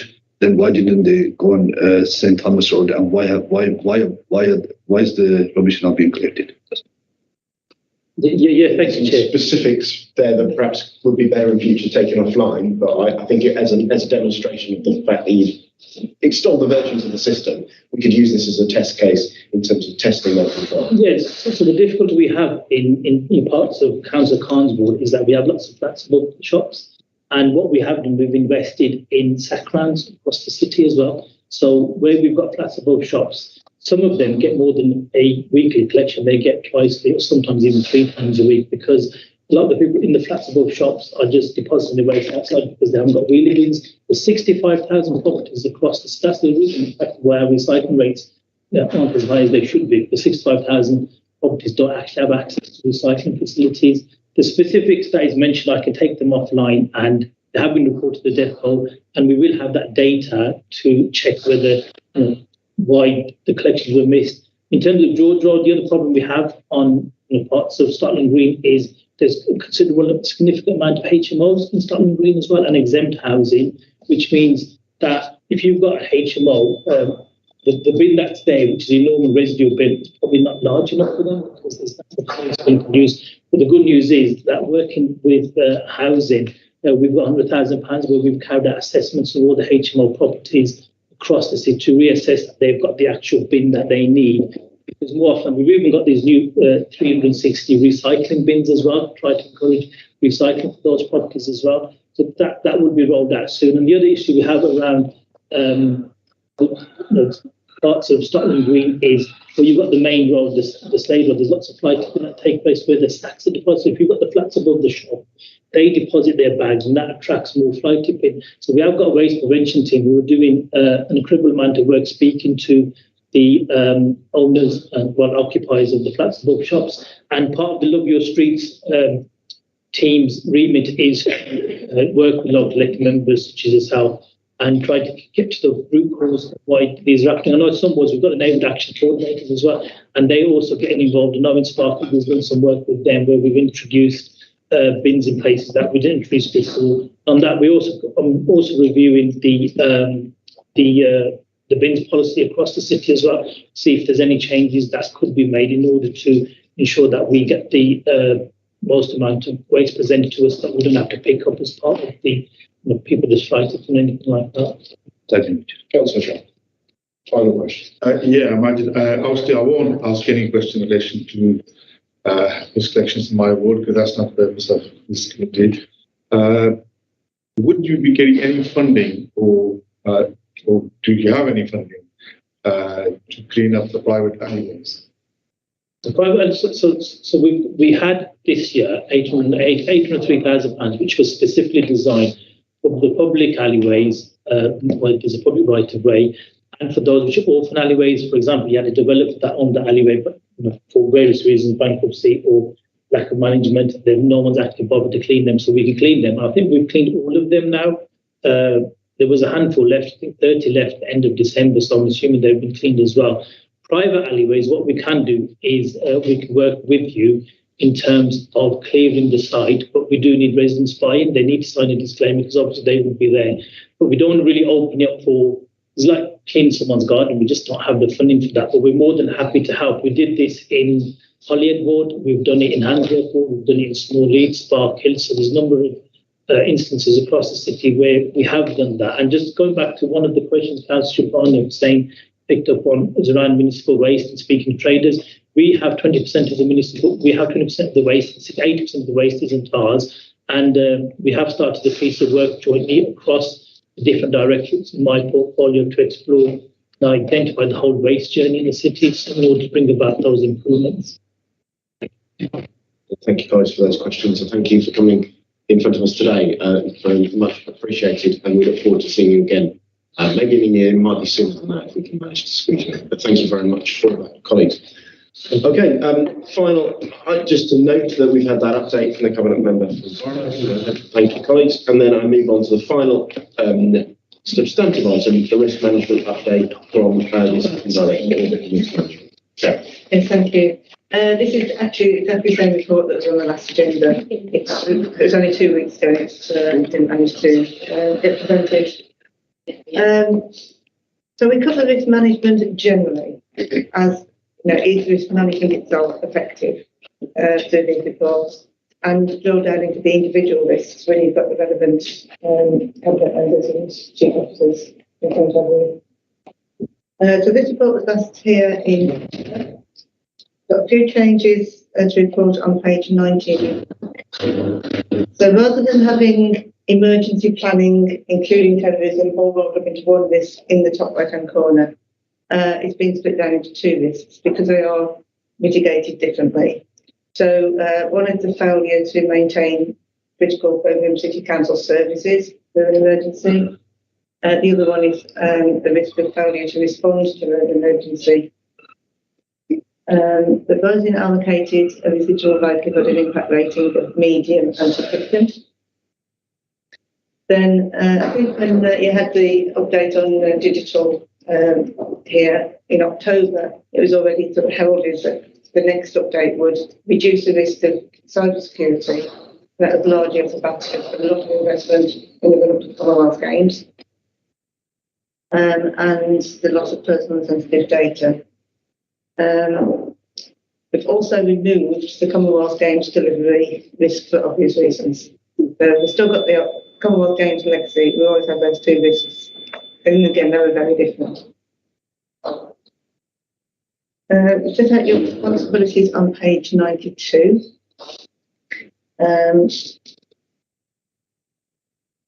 yes, we will pick up on the challenge that we had at council on how you give shows to the other 93 members. In terms of there being an appropriate culture of risk management and the right controls at the council, I would say yes, but it's something we always have to keep working as, and when there's turnover of the risk owners. So it's not something we can just say yes to, and it's always the right answer in different places at different times. So we have the risk map on page 93, where you can see the movements, including that one that's been split. And then the table that starts on page 94 details all of the different actions. So how many actions are mitigating the risk from a residual level, When all of those actions turn green, you would hope that the risk level would also turn green. Thank you, Sam. Questions? Councillor Perks and then Councillor Tilson. I'm just looking at the strategic risk map. What is the SR 5.6? So that is safeguarding children. So, because that is significant, likelihood is significant, impact is high. Why have you put safeguarding children, or what do you mean by that? So it's our ability to safeguard children and our confidence around processes we have in place. Impact will probably always be high. I think it would be. If we have a child die in our city. And there's always children that you don't know as well. Okay. Is there a duty of care to that child? So did they fall through the loop of the front door services on child in need, for example? Did they not get escalated correctly? So you always have a very high rating on this. All councils do, because there's always the unknown that you can't. Oh, okay. So it's not that we have identified particular issues with safety. No, that we have. the risk is always out there. The risk is always there, but because it's the unknown. It's the child that could die, that we should have done something, that there was one social work visit, the file was closed. Okay. It's the nationally reported very Okay, fine. No, that helps. So with all of we don't know. Yeah, so with all of that, it was just, sorry, I hadn't asked that in previous ones, and I just wanted to be clear on. So in terms of all of these, it is that unknown as opposed to potentially identifying something that's more likely than not in a way of particular issues within particular directorates, which we think actually that's why it's a risk. This is. Yeah, so if we go to the next table, we'll see there's a lot that red is an inherent risk. That's where they start. Okay, yeah. Then you would hope that the actions you're taking are taking them down to a residual risk that is lower. But you'll see that we've got quite a few boxes on the heat maps that will still fall into severe. Because they're at the very top. And because it's sorry, Sharon, I appreciate it. Because it's things like we're unable to influence. And so there are certain things here then. So, for example, an inability to effectively influence preventing crime agenda. And that's always an inherent risk and a severe inherent risk, because we just, as a council, we just don't have control of it. So actually that's why it's always going to remain there and not. Sorry, I just was trying to understand a bit more about this risk register. Thank you. That Thank you. Councillor Perks, Councillor Tilson. To help Councillor Perks, one of the NHS trusts that I was a non-exec on, it's about 15 years ago, canvassed a couple of roads and found two families that we didn't know existed, and they got children. So it's an inherent risk all the time, and it still makes me critical. As far as Sarah's concerned, there's been some media attention about fraudulent activity, and I wondered whether we could have a report on it for next meeting, because it was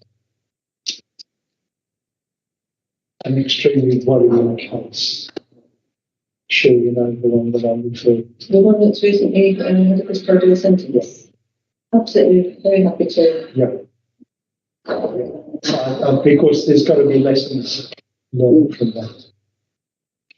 Thank you, Councillor Tilson. If we could do that, that would be helpful. My question, I still have this challenge in terms of the risk map. I've probably said this too many times, in terms of those risks that are outside, where the impacts outside our control, and those risks that we're developing because of circumstances that should be in our control. So the Ombudsman's report was all stuff that was our fault. Yeah, inside our control. And I wonder if there is a different lens we can have on this, that just lists risks that we think are inside our control. Therefore, this committee can understand and drive more out of the cabinet members and officers in front of us.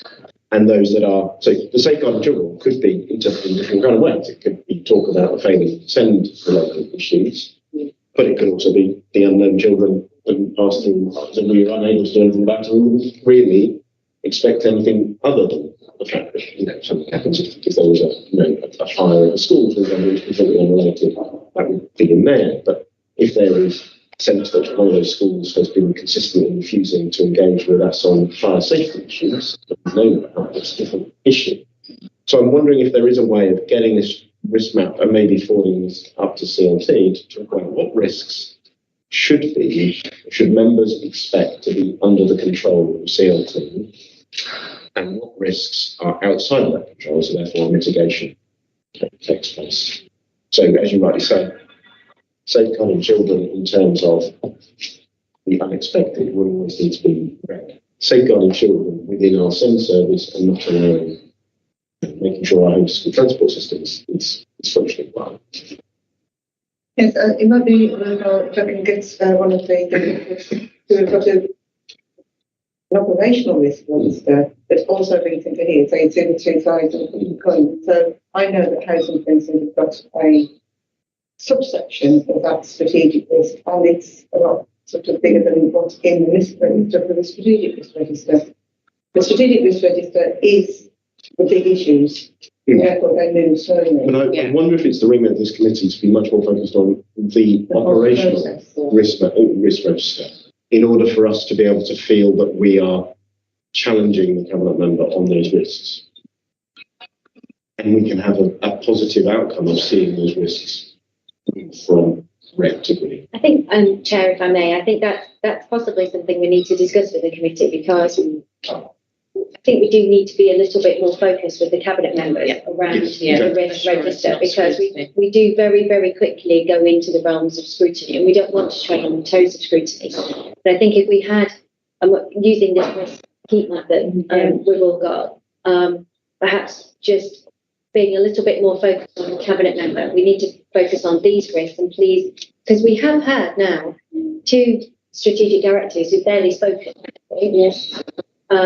And I think it's about they can talk to the operational risk of how it fits into the strategic risk that we look at. So I think that might be a challenge back that we can give to, because we may as well make use of both the cabinet member and the strategic director. Yes, that was the, how we do that. Perhaps we refocus that again, or refresh that conversation again. Yeah, I think one of the challenges that Councillor Jenkins has talked about is the presentation coming in. Maybe it is actually, we need to come back to simply take us through your operational risk register, take us through your own statement of this. I attended a LGA training. I was an expert speaker on an audit committee. How to chair an audit committee was quite intriguing. I didn't expect to be, but the LGA did a presentation looking at what could the audit committee do. Because one of the things I've learned, colleagues, is that all audit committees are very different. There is no consistent standard, and we're trying to be best practice in this committee. And I do think one of the things I did learn was how do we get back to focusing it on assurance. The chair of the Leeds City Council Audit Committee talks about audit should be interested in the machine, not the outcome. And I think that that's something that we need to train ourselves around. Is the machine working? Okay, policy, outcomes, do we want to change the outcomes? That goes into scrutiny. But does this system that we have been directed by us as members, is it working smoothly? Yeah. So I guess something for me on that. Yeah, I'm just completely agree, because I think that is, from my mind as well, is that actually having a operational risk side, that's really what the focus and I want to get down to. And I think there is a point where it's also about timing for me as well, because I think sometimes then if we're fitting in too much necessarily into one meeting, and it should really be getting down to final detail and really pinning cabinet members and